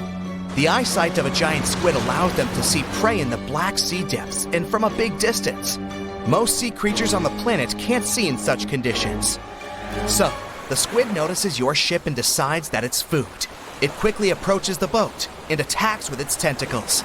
The squid has 8 limbs and 2 extra longer tentacles the monster uses to bring food to the beak-shaped mouth. The others are covered with dozens of suction cups filled with sharp teeth. Nothing can escape if the squid grabs it. The squid wraps its tentacles around your boat. With the teeth on each arm, it bites the deck. 2 long tentacles can grab you while you're running around in panic. The squid can rock the ship from side to side until one of its parts sinks in the water. You fight off 2 long tentacles and fall off your feet. The squid's 8 arms are squeezing stronger. You can hear the boat's hull cracking. The squid is big, but still can't sink a large metal object. Possibly, it couldn't have sunk huge ships that disappeared in the Bermuda Triangle. You see how the squid swims away into the depths. You're lucky this time, but you definitely wouldn't handle 2 such monsters. The existence of giant squids was proven more than 150 years ago, but people still don't know anything about them. The fact is that they are some of the most elusive creatures on Earth. They swim fast, spending most of their time at depths of 1,300 to 3,000 feet. To descend there, people need sturdy submarines and bulky equipment that create a lot of noise. The squid will notice them much earlier and swim away. Scientists don't know anything about their behavior, social life, habits, or a distance they swim during the day. And most importantly, we don't know how many of them are hidden in the water. The ocean is only 5% explored. It's possible that millions of giant squids swim in the sea depths. Just imagine hundreds of giant tentacles reaching out to a group of ships sailing through the Bermuda Triangle. In the past centuries, they could easily sink an entire fleet, since the ships were made of wood and were lighter. Squids wrapped decks with their strong tentacles, made holes in the ship's bodies with their sharp beaks. Toothy suction cups could break the masts and tear the sails. The water was filling the holes and slowly rising to the deck. The ship sank in a matter of minutes. Survivors reached the shore and told everyone about huge monsters. This is how the legends of the Kraken appeared. Fortunately, now people have sonars and equipment for monitoring the sea space.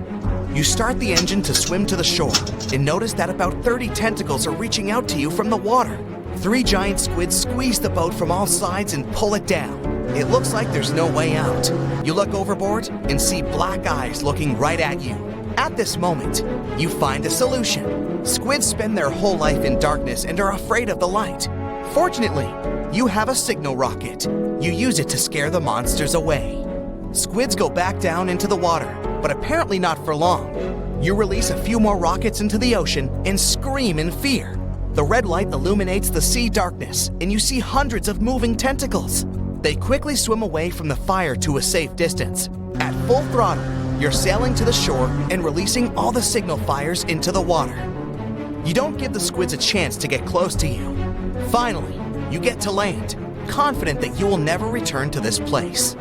The bad news is, these creatures swim not only in the Bermuda Triangle.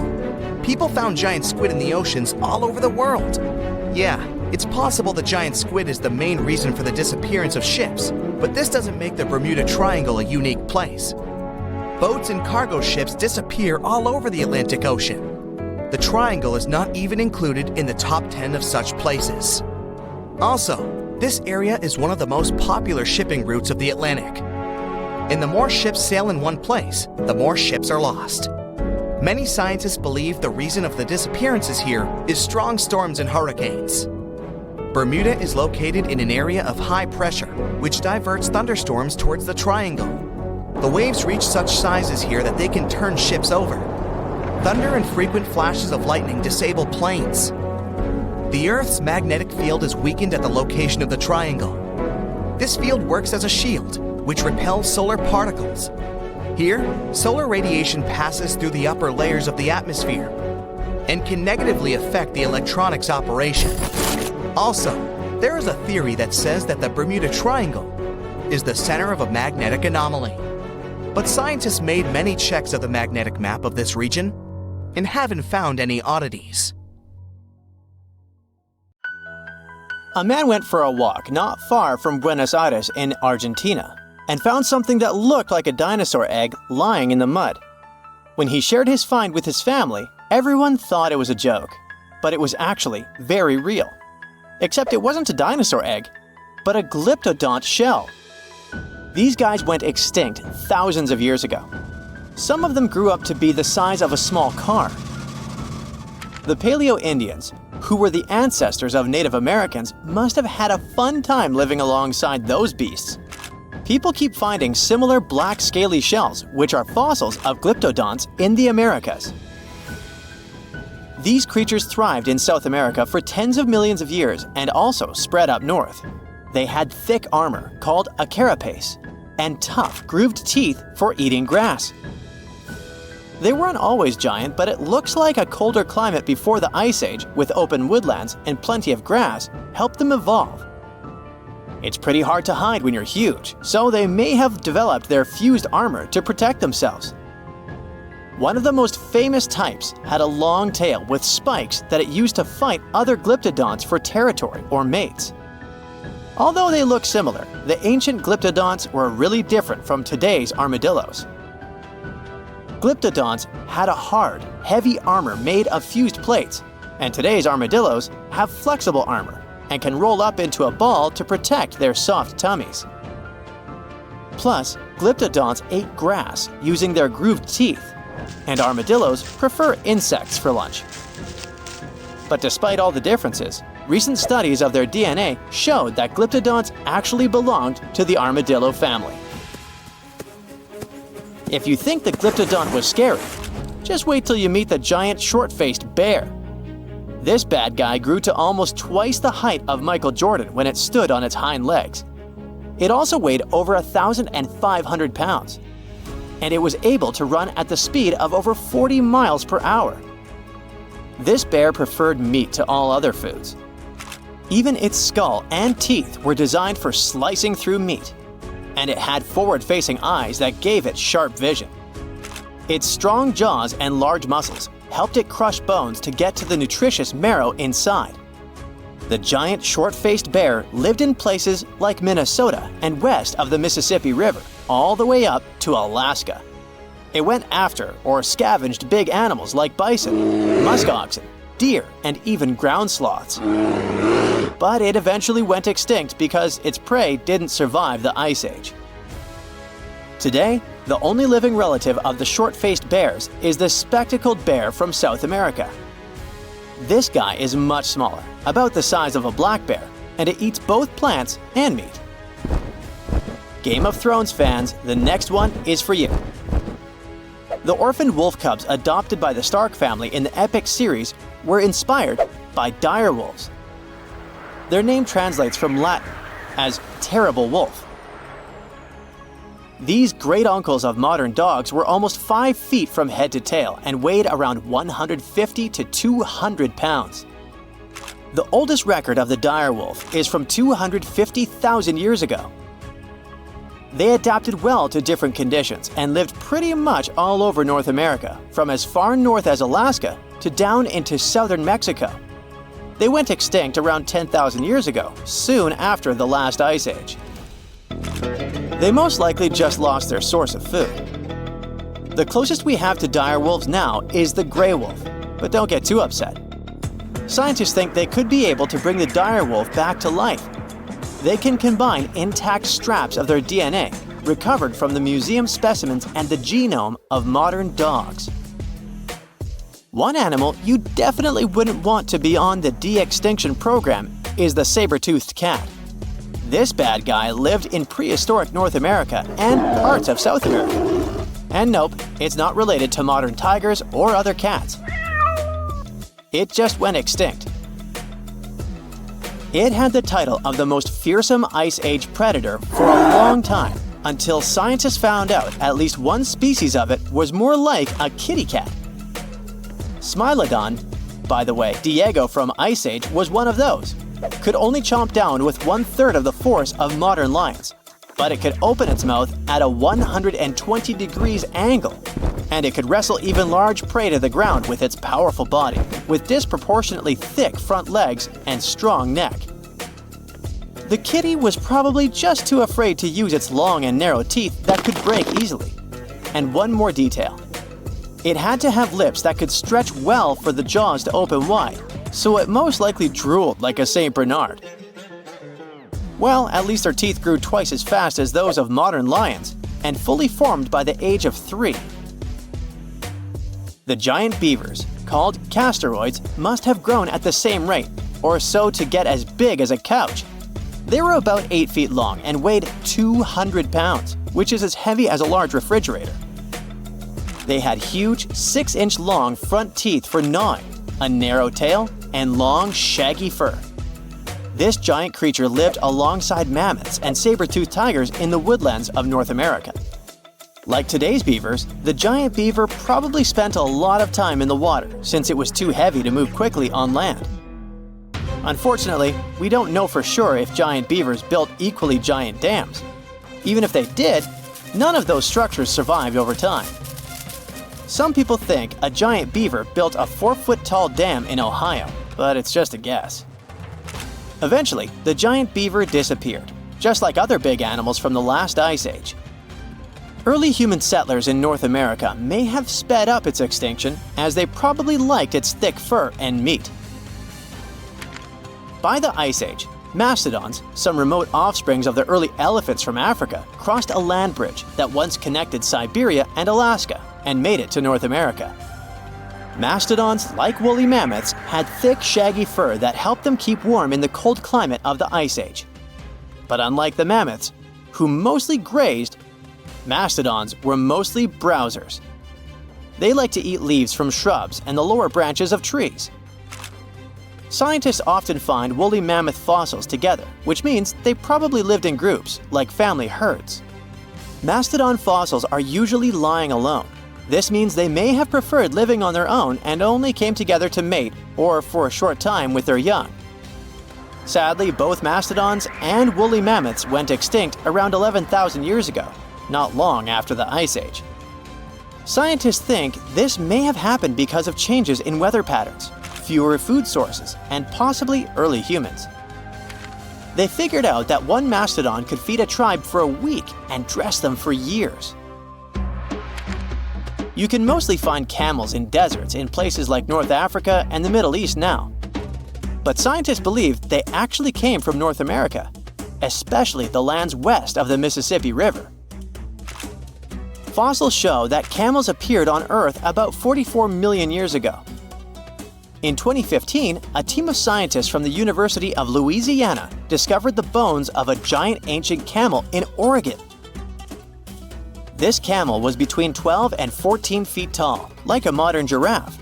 It lived around 7 million years ago and had a long neck to help it reach high plants. About 6 million years ago, some early camels crossed into Asia over the Bering Strait land bridge. Once they arrived in Asia, these camels split into 2 types we know today: the Bactrian camel with 2 humps and the dromedary camel with 1 hump. You won't find wild camels in North America anymore, but some of their relatives, such as llamas, alpacas, and guanacos, still live in South America. This sleek, state-of-the-art submarine named Ran was sent to explore the depths of Antarctica. But as soon as it discovered something, it mysteriously disappeared. So, what happened? It all started when scientists wanted to explore one of the most remote and mysterious places on Earth, the Dodson Ice Shelf in West Antarctica. This ice shelf, silent giant, stretches 30 miles wide. That's almost the length of New York City. It stands between two icy promontories, the Martin and Bear Peninsulas, and it hides an entire world of geological mysteries. If you think that Antarctica is nothing but a desert of super thick snow and ice, you're wrong. There are entire landscapes hidden deep down there. The underside of the Dodson Ice Shelf is a rugged, dynamic terrain shaped by the slow, relentless forces of nature.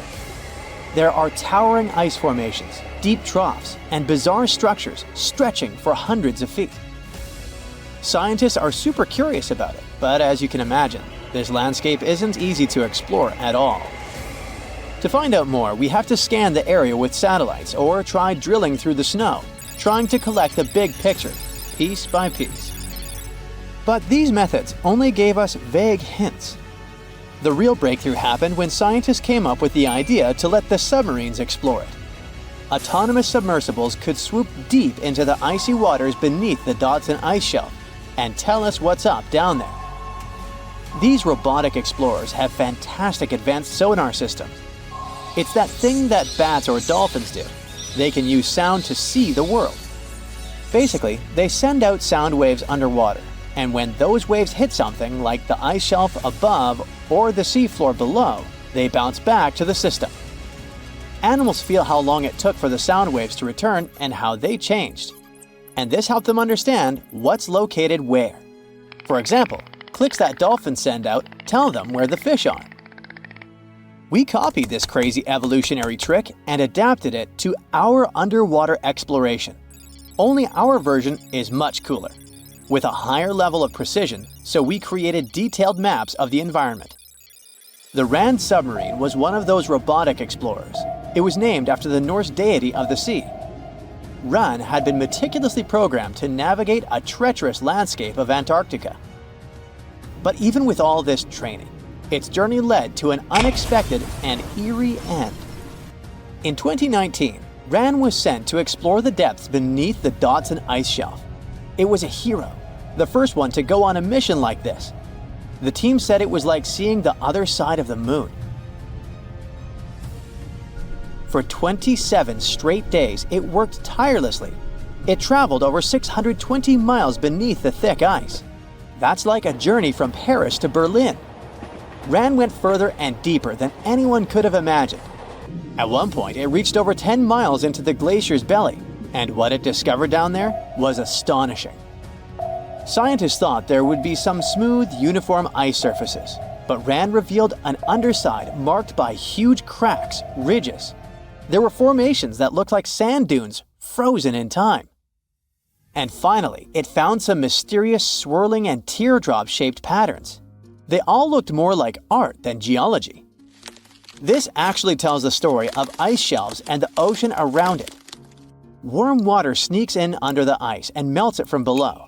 Sometimes it smooths the ice out, but other times it carves out these weird, uneven shapes that look like patterns and drawings. And some of these shapes are huge, over 1,300 feet long. That's about 3.5 football fields. The reason why they look like swirling doodles is because the Earth spins. It makes the water turn in special ways, bending the shapes and drawing these spirals. It's called the Coriolis effect. Imagine you were on a merry-go-round and tried to throw something like a ball. It would go in a curve, not a straight line. Same thing happens with the water on Earth. Later, scientists found similar patterns in other Antarctic ice shelves, though they weren't as epic as the ones under Dodson. But Ran also discovered something horrifying. Turns out that these warm waters, aside from being great artists, are also a huge danger. The Dodson Ice Shelf isn't just hanging out serenely on the sea. It's part of a very delicate system and acts as a protective barrier that holds back huge glaciers in West Antarctica. The ice shelf is floating on the ocean, but it's still connected to the land. As warm water sneaks underneath it and the ice melts, the Dodson can't hold on to the land as tightly anymore. the protective barrier starts to weaken, and this lets the glaciers behind it move faster into the ocean. When those glaciers flow into the sea, they add more water, which could cause sea levels to rise, eventually changing our coastlines. Rand stumbled upon huge pockets where the ice was melting at alarming rates, all due to powerful underwater currents. It was like seeing a ticking clock on the glacier. The stakes were high, but luckily the submarine was ready. This time, it managed to return.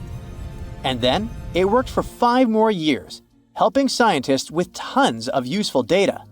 The missions were daunting. There could be periods where Rand slipped into the pitch-black cavity beneath the glaciers, spending 24 hours without communication. But it was mapping every peak and every valley. It gained experience from over 40 missions below ice. Then, in early 2024, Rand went on a mission to the Thwaites Glacier. The mission was bold from the start. This place is also ominously referred to as the Doomsday Glacier. It's called that because it's slowly melting and has the potential to raise sea levels worldwide if it collapses, causing catastrophes everywhere. That's why Rand was dispatched to explore its underbelly, a place that had never been mapped so intricately before. The idea was to uncover the glacier's secrets, study how rapidly it was melting and why. This was Rand's second time exploring Thwaites. During the previous visit, it became the first sub to ever map the glacier's underside. Rand was exploring the depths from 650 feet to 1,650 feet. It sent a lot of data about how the Doomsday Glacier was slowly melting due to warm ocean currents. But while venturing into these icy depths, something went wrong. Out of nowhere, Rand vanished.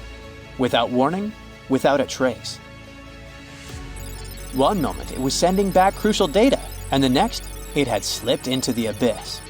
No distress signals, no final transmission, and it didn't return to the point it was supposed to. People sent extensive searches, helicopters soared overhead, drones buzzed through the frozen skies, but no sign of the submersible emerged from the glacier's grasp. After a while, Rand's batteries would certainly run away.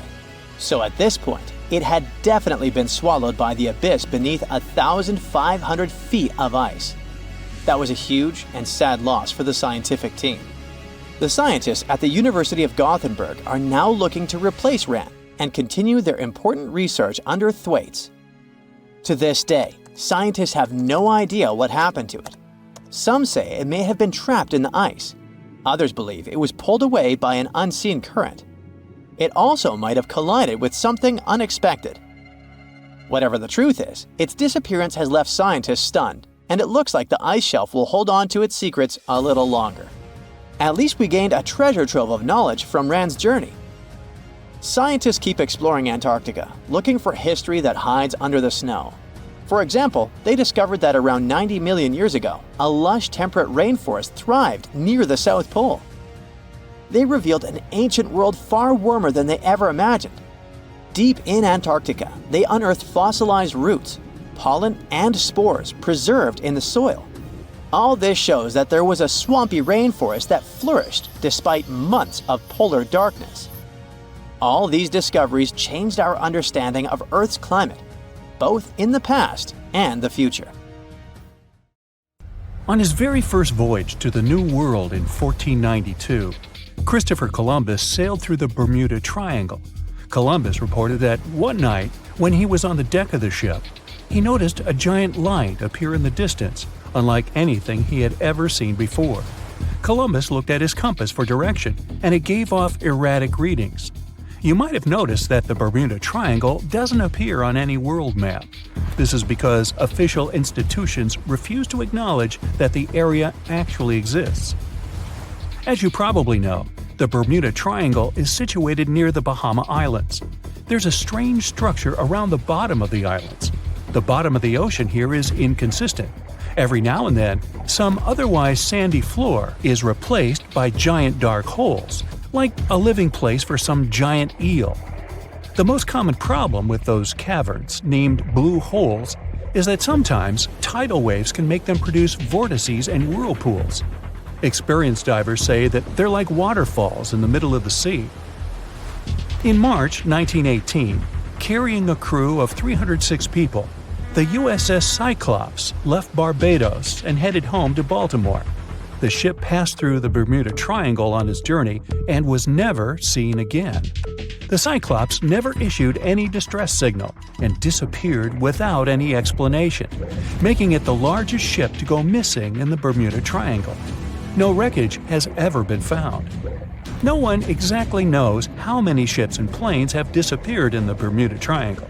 The rough estimate is 50 ships and 20 planes. Most of the time, the disappearances had no explanation and no wreckage has ever been left behind. A lot of Bermuda Triangle stories feature reports allegedly received from missing aircraft and ships. There are reports about strange cloud formations, tunnels in the air or above water, or the sudden appearance of thick fog sparkling with electric lights. As legend suggests, some of these anomalies are not only capable of completely disorienting any vessel, but also removing them from where they were altogether. Some enthusiasts of this theory draw a line between it and the experimentations of Joseph Hutchinson, who is trying to prove that electromagnetic fields can collide with each other and produce all kinds of disturbances to reality itself. He's done countless experiments in which electromagnetic fields were able to make objects levitate, fly out of the water, and begin to illuminate. Hutchinson himself thinks that similar things may have their place in special places like the Bermuda Triangle. There are some strange structures lying at the bottom of this eerie area. Some even reported the presence of giant pyramids here.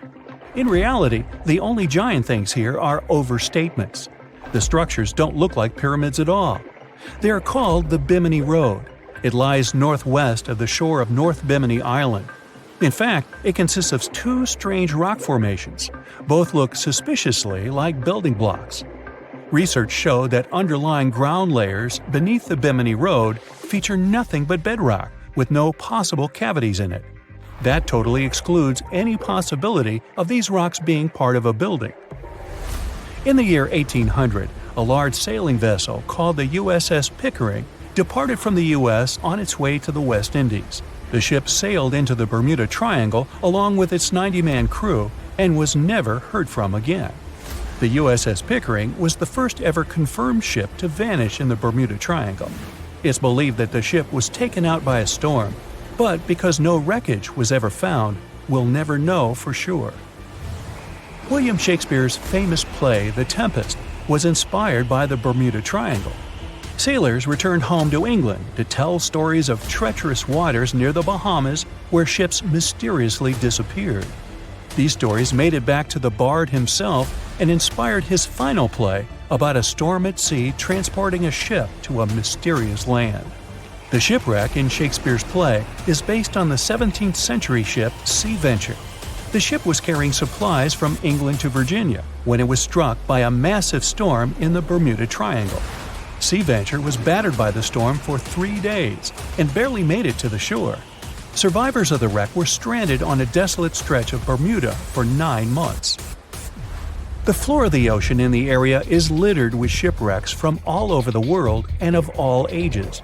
And as you can imagine, this is a sweet spot for treasure hunters brave enough to challenge the mysterious waters of this place. One of these treasure hunters was lucky enough to come across a secret map made from the orbit of the planet in the 60s during one of the first flights into space. This map reveals a lot of shipwreck coordinates in the Caribbean area. The luckiest treasure hunter in the world believed that these coordinates should lead to the remains of the ship that was part of Christopher Columbus's expedition. What he found there was a huge, unidentifiable object plastered with layers and layers of coral. It had long protrusions sticking out of it in bunches of 5 in different directions. 2 more identical objects were found nearby. Just off the coast of Japan, you'll find the Bermuda Triangle of the Pacific Ocean. Between 1950 and 1954, 9 ships disappeared in this area without leaving a trace.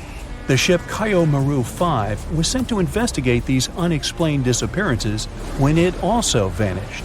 After this incident, the Japanese authorities labeled the area a danger zone, and sailors are encouraged to avoid it. The local people of Andros Island, part of the Bahamas, have a legend in their folklore about a giant, vile octopus-like creature named Lusca. Nobody knows how big this creature could be, but they believe it is responsible for the disappearance of vessels in the area. Strangely enough, some giant octopuses were seen and even caught nearby, though they weren't nearly as big as the legendary creature. On the other hand, a giant octopus capable of dragging ships to rock bottom? None have grown to a size this big as far as we know, so this version doesn't seem too concerning. The Bermuda Triangle is one of the rare places on the planet where true north and the magnetic one are in the exact same direction. True north is the geographical north pole of our planet. Magnetic north directs to the North Magnetic Pole, which constantly wanders around the Earth. Sometimes these poles coincide, and the straight line that connects north and south is called the agonic line. If you fall into this line, your compass will behave strangely. It won't point exactly to the north. Astronauts of the International Space Station notice the Earth's magnetic field is weakened in the Bermuda Triangle area. This field is a shield that protects us from solar radiation. Above the triangle, the particles of the sun's rays move faster than in any other part of the planet. This causes unstable work of electronics of satellites flying in the atmosphere of Earth. It doesn't apply to ships and planes, though. The Bermuda Triangle is one of the most heavily traveled shipping routes in the world.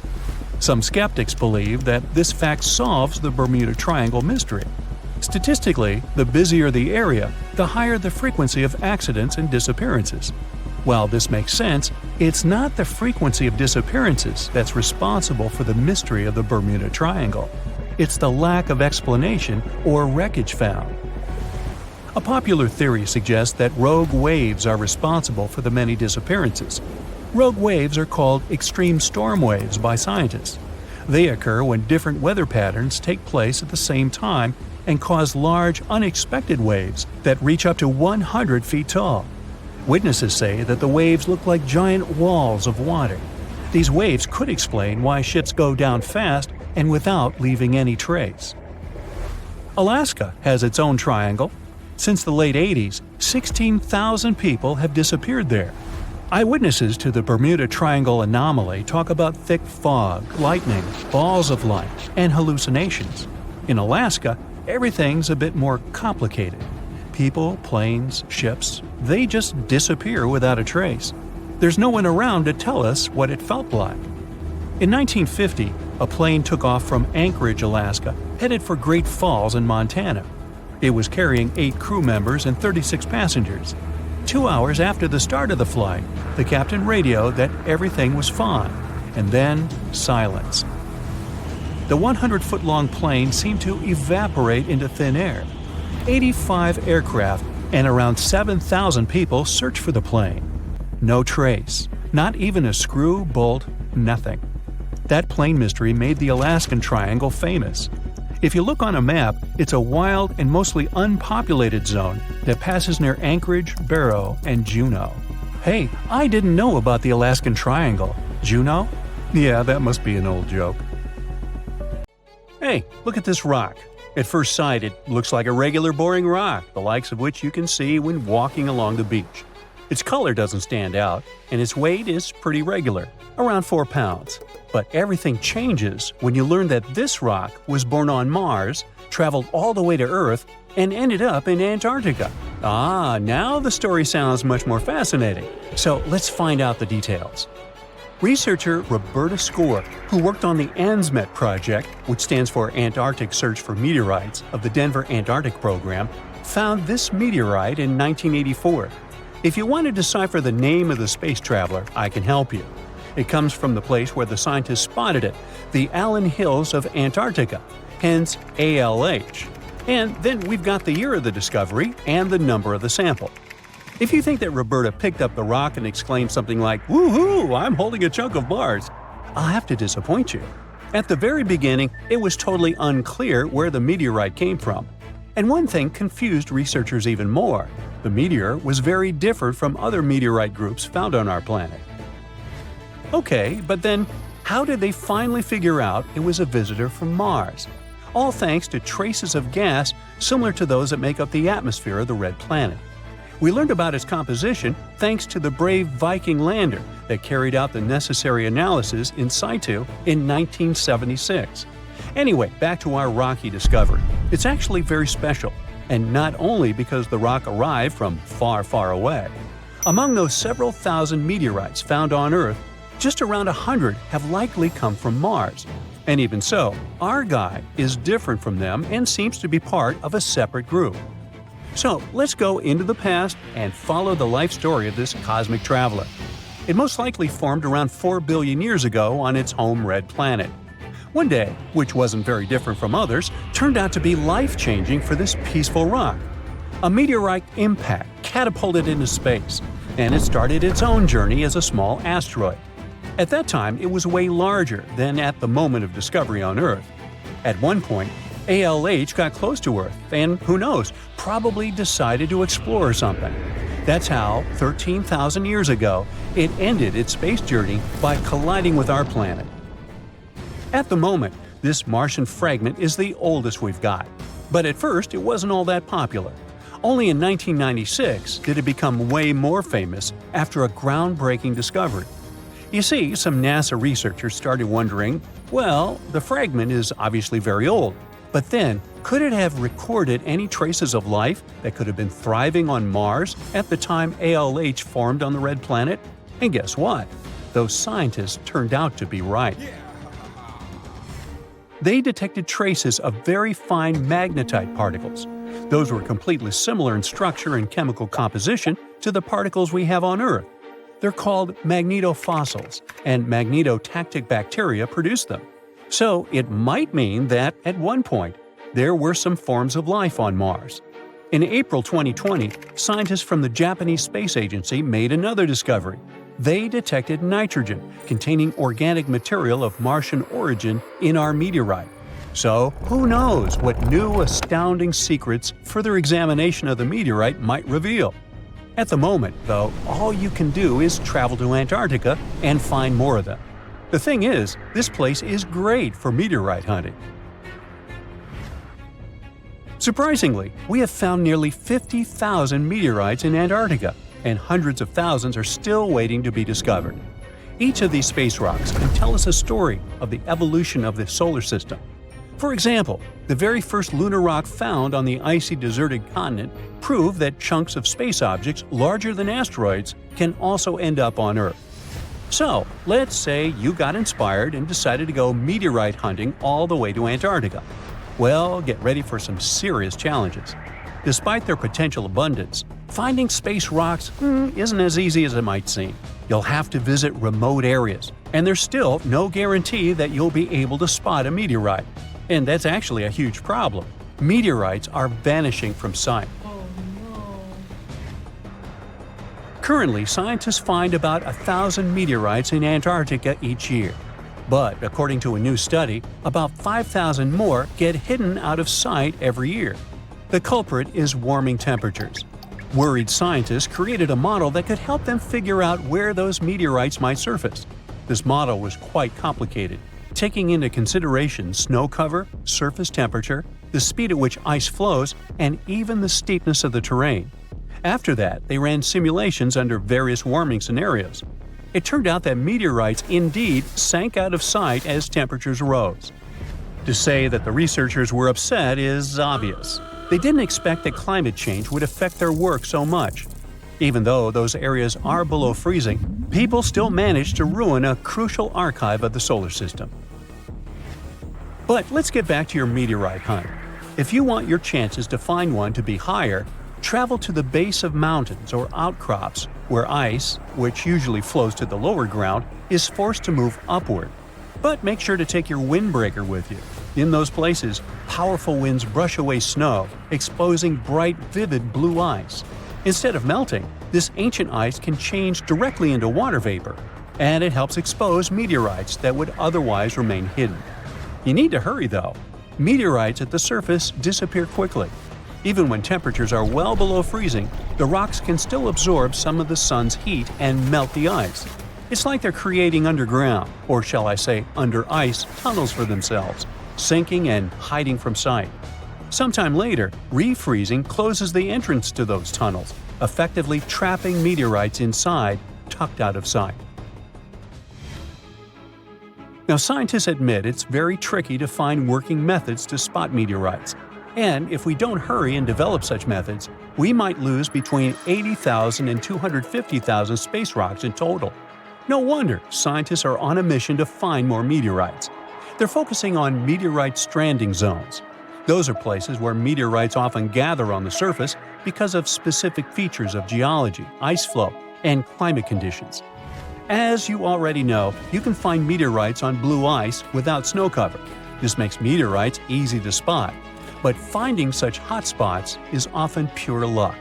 Or you gotta sit day and night, scouring maps and satellite images in attempts to spot blue ice zones near research stations.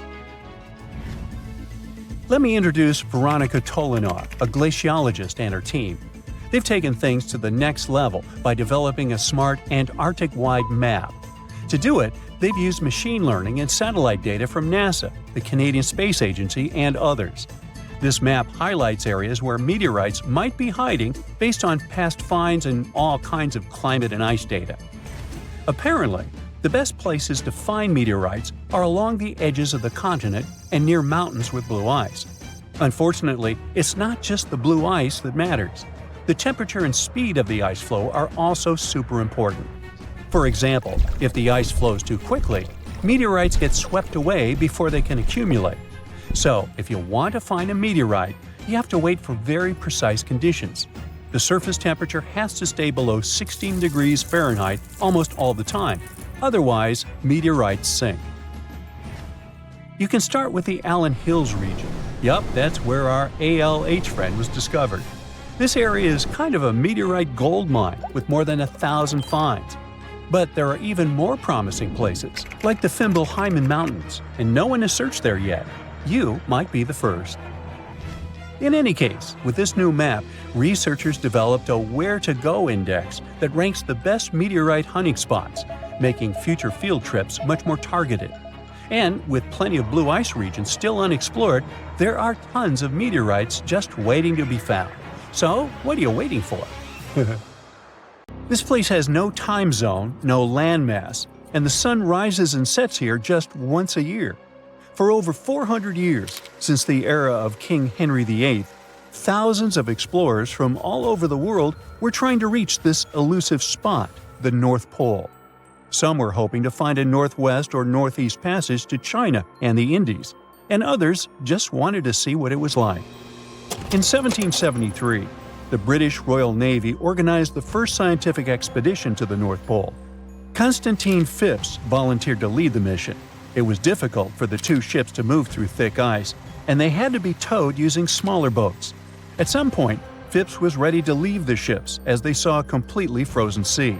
But in the end, they broke free from the ice and escaped into the open sea to return home without reaching the goal. In 1882, American explorer James Booth Lockwood managed to get closer to the goal than anyone else. By that time, at least 750 people in 42 expeditions had lost their lives trying to make it to the pole. On the 7th of September, 1909, the New York Times came out with a sensational front page. Peary discovers the North Pole after 8 trials in 23 years. Robert E. Peary, an American explorer, claimed to have reached the North Pole in April of the same year. But communication back then was slower than now, so the message had only reached New York by September. A week before the famous headline, the New York Herald had published its own front-page sensation. The North Pole is discovered by Dr. Frederick A. Cook. Cook, another American explorer, had vanished into the Arctic for over a year and had everyone convinced he reached the pole in April 1908, a whole year before Peary. It was tricky to provide evidence any of them had actually reached the goal back then. Their goal was constantly moving on sea ice, unlike the South Pole on steady land, so they couldn't just leave a flag or some other proof there. A travel diary full of details of the journey, including daily distances, the position of the stars, and the like, would probably do as evidence. But neither Cook nor Peary were able to provide any of this backup information. So each of them started a campaign to prove they were honest and trustworthy. Perry was mentioned as the North Pole discoverer until 1988. That's when the National Geographic Society revisited the evidence and found that his records really didn't prove his claim. Cook's claim was neither proven nor disproven. Australian-born British explorer Sir Hubert Wilkins went on his first expedition to the North Pole in 1913. That's when he got the idea to reach the goal by submarine. In 1931, he borrowed a special submarine named O-12 from the U.S. Navy. The future mission had two goals: to do scientific experiments while floating on ice and moving underwater, and to reach the North Pole by traveling beneath the ice. They planned to study the weather, take temperature measurements, and collect water samples from both the surface and the sea floor. The submarine Sir Hubert used was brought to a shipyard in New Jersey to be modified. They added the latest scientific equipment and changed the outside so the submarine could travel under the ice. On March 16th, the submarine left the shipyard to start its journey to the Brooklyn Navy Yard in New York. But even before leaving the Delaware River, they faced delays. A snowstorm forced them to stop at the Philadelphia Navy Yard, and they had to stop again to get more fuel. When the submarine was entering New York Harbor, a crew member who was just 27 years old fell overboard and drowned. The submarine was officially renamed Nautilus, and the grandson of Jules Verne, the author of 20,000 Leagues Under the Sea, which inspired the new name, was there to see it. Before starting their journey, the crew tested the Nautilus in different spots off the New England coast. They faced criticism and were already 2 months behind schedule, so they decided to head straight to England. During their trip across the Atlantic, they sailed into severe storms. On the 13th of June, the starboard engine broke down. Then, the port engine failed because it was overused. While crossing the Atlantic, Sir Hubert Wilkins kept radioing the submarine's position back to the United States. After both engines failed, they sent out an SOS. On June 15th, the USS Wyoming, a huge ship on a training cruise with naval students, reached the Nautilus. The Wyoming towed the broken submarine to Queenstown, Ireland, and then it was taken to Devonport, England for repairs. They had to wait for spare parts from the United States, which caused more delays. Once the Nautilus was fixed, they headed to Bergen, Norway, to meet the submarine science officers and get more equipment. One of the most important additions in Bergen was a diving chamber, which allowed them to lower scientific tools into the water through a special hatch. On August 5th, the Nautilus finally left Bergen and headed north to find ice floes. They had lots of delays because of mechanical problems and storms. One storm even made the submarine tilt at crazy angles. Finally, on August 19th, they saw the first ice floe. For a few days, they followed the ice's edge, looking for a good spot to dive. 3 days later, they tried to dive under the ice, but discovered that the submarine's diving rudders were missing. One diver went overboard to check and saw that someone must have broken off the rudders on purpose. This made Wilkins think that someone on the crew had sabotaged the submarine because they didn't trust the mission. Even without the rudders, Wilkins still wanted to do some of his scientific experiments. On the last day of August, they found a way to force the Nautilus under a 3-foot-thick ice floe. They had to fill the ballast tanks and adjust the trim. They managed to make more dives under this ice this way before the journey ended. After a few more days of trying to do research, Wilkins decided it was too dangerous to stay at sea. The Nautilus arrived at Svalbard, the Norwegian archipelago between mainland Norway and the North Pole, on September 8th, after going through the worst storm of the trip. They planned to go to a port in England, but another storm caused a lot of damage and made the engines fail, so they had to stop in Bergen again. After getting permission from the United States Shipping Board, the Nautilus was towed out of Bergen and sunk in a Norwegian fjord on November 13, 1931. In 1958, a U.S. submarine with the same name, Nautilus, became the first vessel that reached the North Pole by traveling under the ice. This Nautilus was much bigger than the submarines that came before it. It was 319 feet long and weighed 3,590 tons. For comparison, the other Nautilus was 175 feet long. Unlike other submarines, the new Nautilus could stay underwater for a longer time, because of its special atomic engine didn't need air and only used a tiny amount of nuclear fuel. On July 23, 1958, it left Pearl Harbor, Hawaii on Operation Sunshine. There were 116 people on board, Commander Anderson, 111 officers and crew, and 4 civilian scientists. The Nautilus traveled north through the Bering Strait and only surfaced once at Point Barrow, Alaska. On August 1st, the submarine left the north coast of Alaska and dove under the Arctic ice cap. The submarine traveled at a depth of 500 feet, with the ice above it between 10 to 50 feet thick. At 11:15 p.m. on August 3rd, Commander Anderson told his crew, "For the world, our country, and the Navy, the North Pole." And the Nautilus went right under the North Pole without stopping. On August 5th, the submarine came up in the Greenland Sea, and then 2 days later, it finished its historic trip in Iceland. There once was a kingdom where the ancient Egyptians traveled to buy gifts for pharaohs, sort of like an ancient shopping mall. This kingdom, named the Land of Punt, was rich in luxury goods, including gold, aromatic resins, blackwood, ebony, ivory, and exotic animals like leopards and baboons. All of these sound like great gift ideas to me. The Land of Punt was an especially important trading partner for Egypt for over 1,000 years. But if you plan to go there, the bad news is that it hasn't survived to these days, and nobody knows for sure exactly where Punt was located. We only know about it from records. The most famous of them were left on the walls of the temple of Queen Hatshepsut, who had sent an expedition to Punt.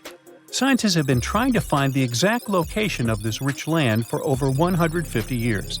It could have been southeast of Egypt, in a coastal region south of it along the Red Sea, Gulf of Aden, and the Indian Ocean, or it could have covered the Horn of Africa and the area across the sea in southern Arabia. Now researchers were finally able to narrow down the possible locations thanks to a study of baboon mummies.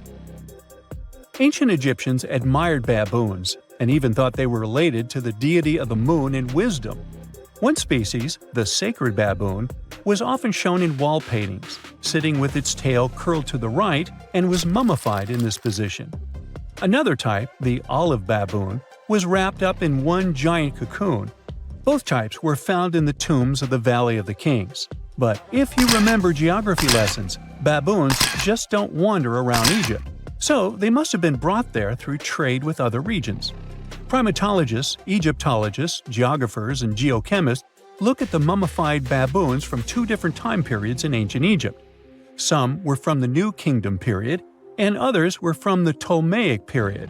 The scientists did some more hard work and analyzed tissues from 155 baboons from 75 separate places in eastern Africa and southern Arabia.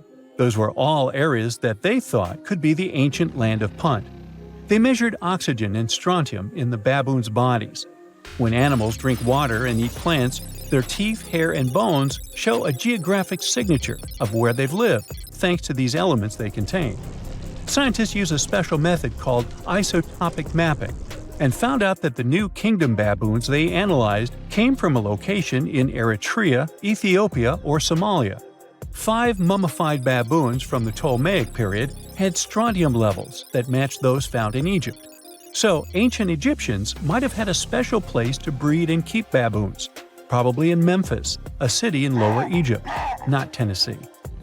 Meanwhile, paleontologists from New Zealand got lucky, as some boulders had split open from the tide and revealed fossils of the largest penguin that has ever lived on Earth. The scientists used laser scanners to make 3D models of the ancient penguin bones. They compared these bones to the flipper size of modern penguins and did some math as to how much the old penguins might have weighed.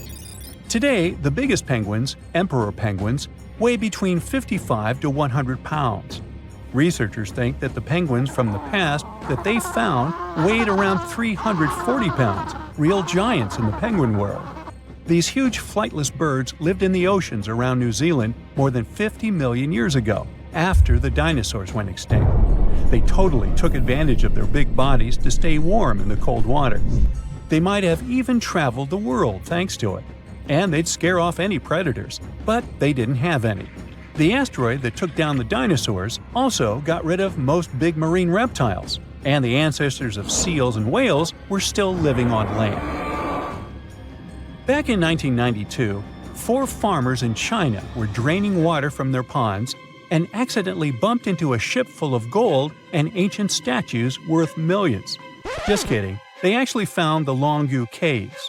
Those are 24 big caves created by people a long time ago. Even though they are so large and well-made, no one knows who built them, why they were built, or how they were built. Experts think the caves are at least 2,000 years old, but they don't understand why these caves aren't mentioned in any historical records. All of the Longu caverns look the same and aren't connected to each other. Each cave has one entrance connected to a vertical shaft with a carved staircase. Rain and water from the surface can flow into the caves through these stairs. To manage this water, the caves have special grooves, channels, and a system to catch the water at the bottom. So it looks like the ancient builders were real pros when it came to drainage and water management. Maybe my town could learn a lesson from them, as it turns into Venice after every heavy shower. Anyway, the caverns were built below a hill, named after a bird that is one of the most respected creatures in Chinese mythology and culture. It symbolizes all the best things, like high virtue, grace, and the union of yin and yang. Scientists think there could be a connection between the caverns and the bird, but it's just a theory so far. Experts from the National Institute of Ocean Technology in India were doing their routine pollution surveys when they found some structures that looked like a city underwater. Using special sonar technology, the team found big geometric shapes on the ocean floor. They brought up different items from the site, like pottery, beads, sculptures, parts of walls, and even human bones and teeth. They thought the ruins belonged to a civilization older than the Bronze Age Indus Valley Civilization, which is the earliest urban culture of the Indian subcontinent that we know of so far. But not everyone joined in on celebrating this awesome discovery. Some archaeologists refused to believe it and thought it could be some computer tricks. And even when they saw hundreds of artifacts from the ocean floor, they said an ancient river could have brought them there from someplace else. The team that discovered the underwater site decided to prove they were right. They chose a piece of wood as their main evidence. They tested it and found it was 9,500 years old. That could be the age of the entire site. Skeptics still insist that we can't rewrite all human history because of one piece of wood. Even 23 years since the discovery, no one is sure about the final answer. This is partly because it's hard to explore the site. It's in extremely dangerous waters with strong currents and riptides. During the cool Antarctica's summer, from late November through January, geologists from the University of Wisconsin-Milwaukee climbed the frozen slopes of the McIntyre Promontory in the Transantarctic Mountains. High above the ice fields, they looked through the mountain's gray rocks for fossils from when the continent had green forests. By the end of their trip, the geologists found fossil pieces from 13 trees. These fossils show that the trees are over 260 million years old. This means the forest grew at the end of the Permian period before the first dinosaurs even appeared. More than 90% of all species on Earth disappeared back then, including the polar forests. These trees would have been very tough if they grew in Antarctica and could have survived. But a huge increase in gases like carbon dioxide and methane must have taken them down. This Antarctic forest is a terrific way for us to see what life was like before the extinction, and we might even understand what caused it. It also shows us how plants were different back then from those we are used to now. So get this. Taylor Swift takes a flight from Los Angeles to Tokyo that leaves at 10 a.m. on February 20th. She's on the plane for 12 hours, but she lands only at 2 p.m. the next day in Tokyo. That's a 28-hour difference. So, how did this time warp happen? Well, it's all because of this wonky line. This is the International Date Line. You know, that imaginary line that slices the globe in half and decides who gets to celebrate the new year first? It's the Line Islands, by the way. But crossing this line doesn't just make you feel like you've stepped into a transporter. It actually changes your day. Cross from east to west and boom, it's 24 hours later. If you travel in the opposite direction, crossing the line from the western side to the eastern side, you go back an entire calendar day. Now, you'd think that the international dateline would be a nice, neat, straight line in the ocean where the time zones switch. But in reality, it's as if someone took a ruler and said, let's make this complicated. The line zigzags all over the place, wrapping around islands and causing all sorts of head-scratching confusion. For instance, Big Diomede Island and Little Diomede Island are only 2.5 miles apart, but have a 21-hour time difference. And things can get a little more complicated depending on which time zone a country follows. For example, if you travel 659 miles across the dateline from Baker Island to Tokelau, you must add 25 hours. In other words, that's 1 day and 1 hour. And if that doesn't sound weird enough for you, wait, it gets crazier. When it's 6 o'clock in the morning on Thursday in New York, it's still Wednesday night in American Samoa. Meanwhile, over in Kiribati, it's already Friday. Yep, we're talking about 3 different calendar days happening at the same time because of this one imaginary crazy line. This phenomenon occurs every day between 10 o'clock and 10:59 in the morning. So, why does the international dateline look so ridiculous in the first place? Well, great question. Although these zigzags may seem completely arbitrary, they actually have a logical basis. It's pretty much a made-up concept based on the Earth's rotation. The Earth is always spinning, thank goodness, and it takes about 24 hours, or a day, to complete one full rotation. To keep things in sync, people took the Earth and divided it into 24 time zones, each 15 degrees apart. But what is the starting point for a day on Earth? Well, basically, people needed to figure out which of these 24 zones or lines would be the starting line, or the chronocenter. They needed a reference point, a line where they could begin adding or subtracting time as you move east or west. That line is what we now call the prime meridian. But here's the catch. Deciding where to put this starting line, the prime meridian, is totally arbitrary. The idea of establishing a line where days begin and end goes all the way back to at least the 1300s. Back then, map makers were doing their own thing, picking their own east-west dividing lines called meridians, which, by the way, is just a fancy Latin word for midday. Without a universal standard for when a day officially started or ended, sailors on long voyages just had to wing it, figuring out how to handle the time they were gaining or losing along the way. So, in 1884, people decided to organize this whole mess.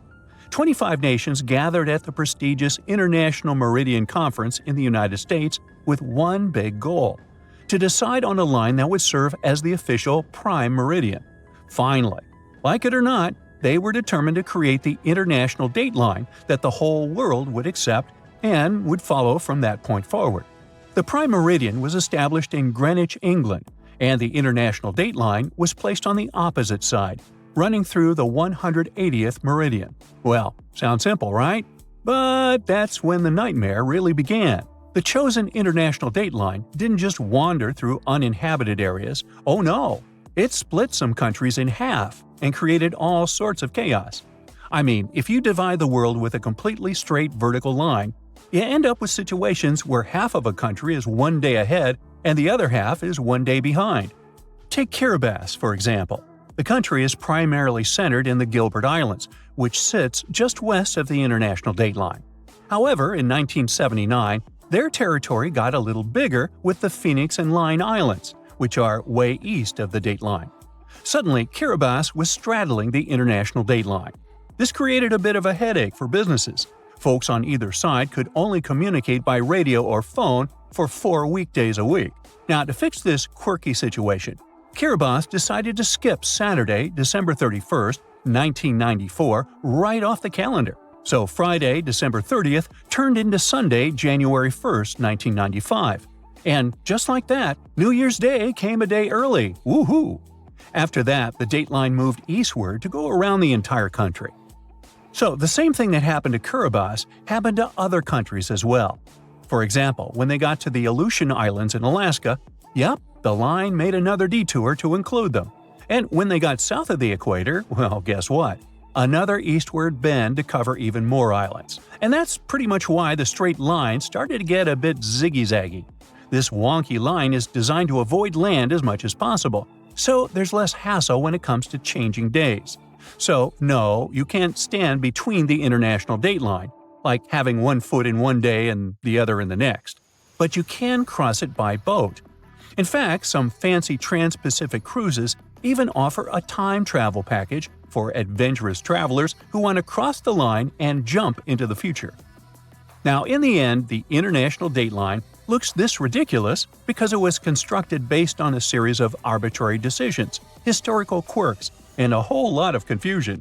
But it's not just because people organized it in the 19th century that there is no confusion regarding time zones today. Another thing that the prime meridian establishes is Coordinated Universal Time, the famous UTC. Now, UTC never changes for daylight savings time or anything else. However, in 1908, Canada decided to spice things up by creating Daylight Saving Time, or DST. Their idea was to set the clocks 1 hour ahead of Standard Time to make better use of sunlight in the spring and summer and fall evenings. The idea was so brilliant that most countries jumped on board, but not everyone. Just look at Nepal. They have never ever used the Daylight Savings Time, which means their clocks do not change throughout the entire year. As you probably know, countries with large territories often have more than one time zone. Just like the United States, which has 11 time zones. Australia has 9, while India is a special case. Look, India is a big country with an area that stretches around 1,800 miles from west to east. So it should have 3 time zones in total, but they only have one. This means that the sun rises almost 90 minutes earlier in Dong in the Far East than in Gujarmoti in the West. And why do they have only one time zone? Well, basically, because they can. Just remember that the international dateline and time zones are invisible, artificial, and now you know, totally arbitrary. So if a country wants to stick with just one time zone to simplify processes and business operations within its border, then hey, why not? Phoenix. This sizzling gem in the Sonoran Desert isn't just another American city.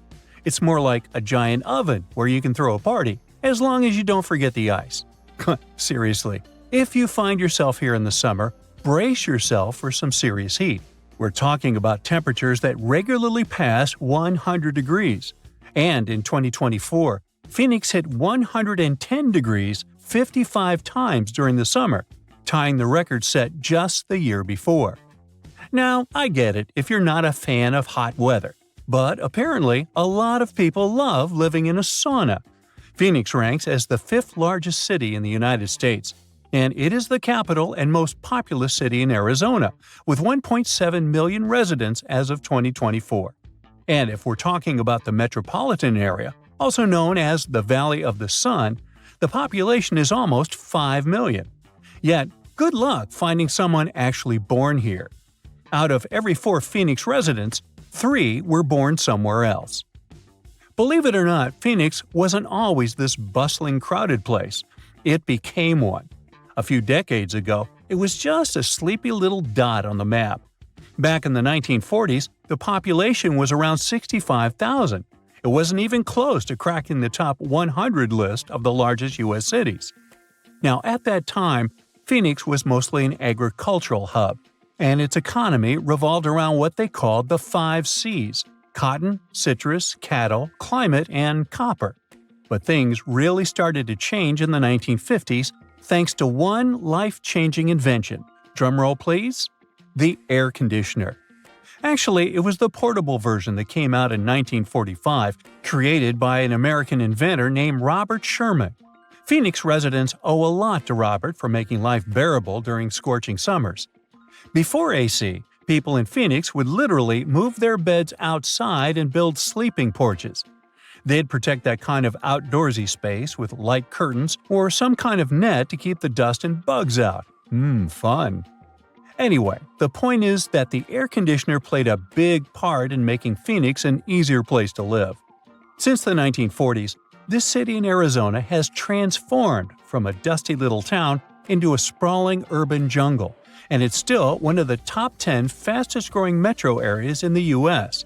The best part is, it looks like that won't change anytime soon, since this 519 square-mile metropolis is surrounded by rolling desert, with plenty of room to keep growing as far as the eye can see. So, who's dropping everything to move to Phoenix? Well, Californians are the city's biggest fans. According to a recent survey, a third of all new renters moving to Phoenix come from Los Angeles. Okay, that survey might not be the most reliable since it only applies to the source's clients, but it does line up with U.S. Census Bureau data from 2019, which says that 70,000 Californians moved to Arizona in the previous year. The connection between Phoenix and LA is so strong that some people even call Phoenix the next LA. You've got to give Phoenix credit for capitalizing on its proximity to Southern California. The city offers lower taxes, fewer regulations, and lower costs of living, which makes it a magnet for businesses, especially in high-tech and service industries. So, in the 90s, Phoenix was considered a non-stop generator of jobs. In the last few years, we've seen the number of jobs only go up, and the unemployment rate has dropped by nearly half, going from 6.3 in January 2014 to 3.4 in the same month in 2024. Now, when it comes to big city problems, you can't avoid talking about traffic. But here's another reason why Phoenix is a dream city. It doesn't even come close to the traffic nightmares you find in places like LA. Estimates show that people in Los Angeles waste about 119 hours a year just sitting in traffic. But in Phoenix, it's more like 61 hours. Huge difference, huh? And let's not even start talking about the money people waste just sitting in traffic. In LA, drivers burn through about $2,440 worth of gas per year. In Phoenix, they waste 25 gallons of fuel, which ends up costing about $952. Yeah, that's still a lot of cash, but compared to LA, come on, that's a steal. Phoenix being okay in terms of traffic might have a lot to do with how the city was designed. Just take a look at a map of Phoenix. You'll notice it looks like someone took a ruler and drew perfectly straight lines for the roads. That's because the city was laid out in a grid system. This setup makes it so much easier to get around, especially compared to cities full of confusing twists, U-turns, and one-way streets. It just simplifies things, whether you're a local or a tourist. Plus, Phoenix has nice wide streets. Most cities have one major road and a bunch of narrow streets that just can't handle heavy traffic. But Phoenix has wide roads everywhere. So, when the freeways get jammed, you can just hop onto a parallel street and still get to work without stressing out too much. When you look at all the job opportunities and the relatively smooth traffic, it's no wonder people are willing to put up with the heat and move to Phoenix. But don't get it twisted, the heat is no joke. It is really, really hot and sunny out there. We're talking about 300 days of sunshine on average, or about 85% daylight hours per year. But once again, Phoenix has made the best of it, and all that constant sunshine has turned Phoenix into one of the top solar energy cities in the country. Now, you may be wondering, a city in the middle of the desert with barely any rain, do they actually have enough water? Well, they do. Phoenix has its water situation pretty well sorted out, thanks to multiple sources. I mean, they don't rely on rain alone, which is a good thing because, desert life. Most of their water comes from way up north and east of the valley, where snow melts off the mountains and flows into giant reservoirs, storing it up for those dry years. But most of Phoenix's water comes from the Salt River Project, which brings water through canals and pipelines from the Salt and Verde rivers. Then there is the Central Arizona Project, which transports water all the way from the Colorado River. They even get a bit of water from underground wells. And Phoenix doesn't want to waste a drop, so they're smart about recycling, reusing treated water to keep parks green, and even recharging their groundwater. Since Phoenix is all about sunny skies nearly every day of the year, it's normal that people can get a little moody when it actually rains. But here's the thing. Phoenix always gets a surprise up its sleeve, even when it comes to bad weather. When it rains in the deserts, locals get treated to this unique earthy smell. It's thanks to the creosote bush, a desert plant that releases an amazing fragrance when the rain hits it. People describe it as the smell of rain, and honestly, it's one of those fresh, clean scents that makes you forget you're in the desert for a second. And if you've never stopped to think about why Phoenix is called Phoenix, well, it's based on that famous legend of the bird that rises from the ashes. Now, after knowing all the special things about this city and its unique ability to turn challenges into advantages, we can say the name couldn't have been better chosen.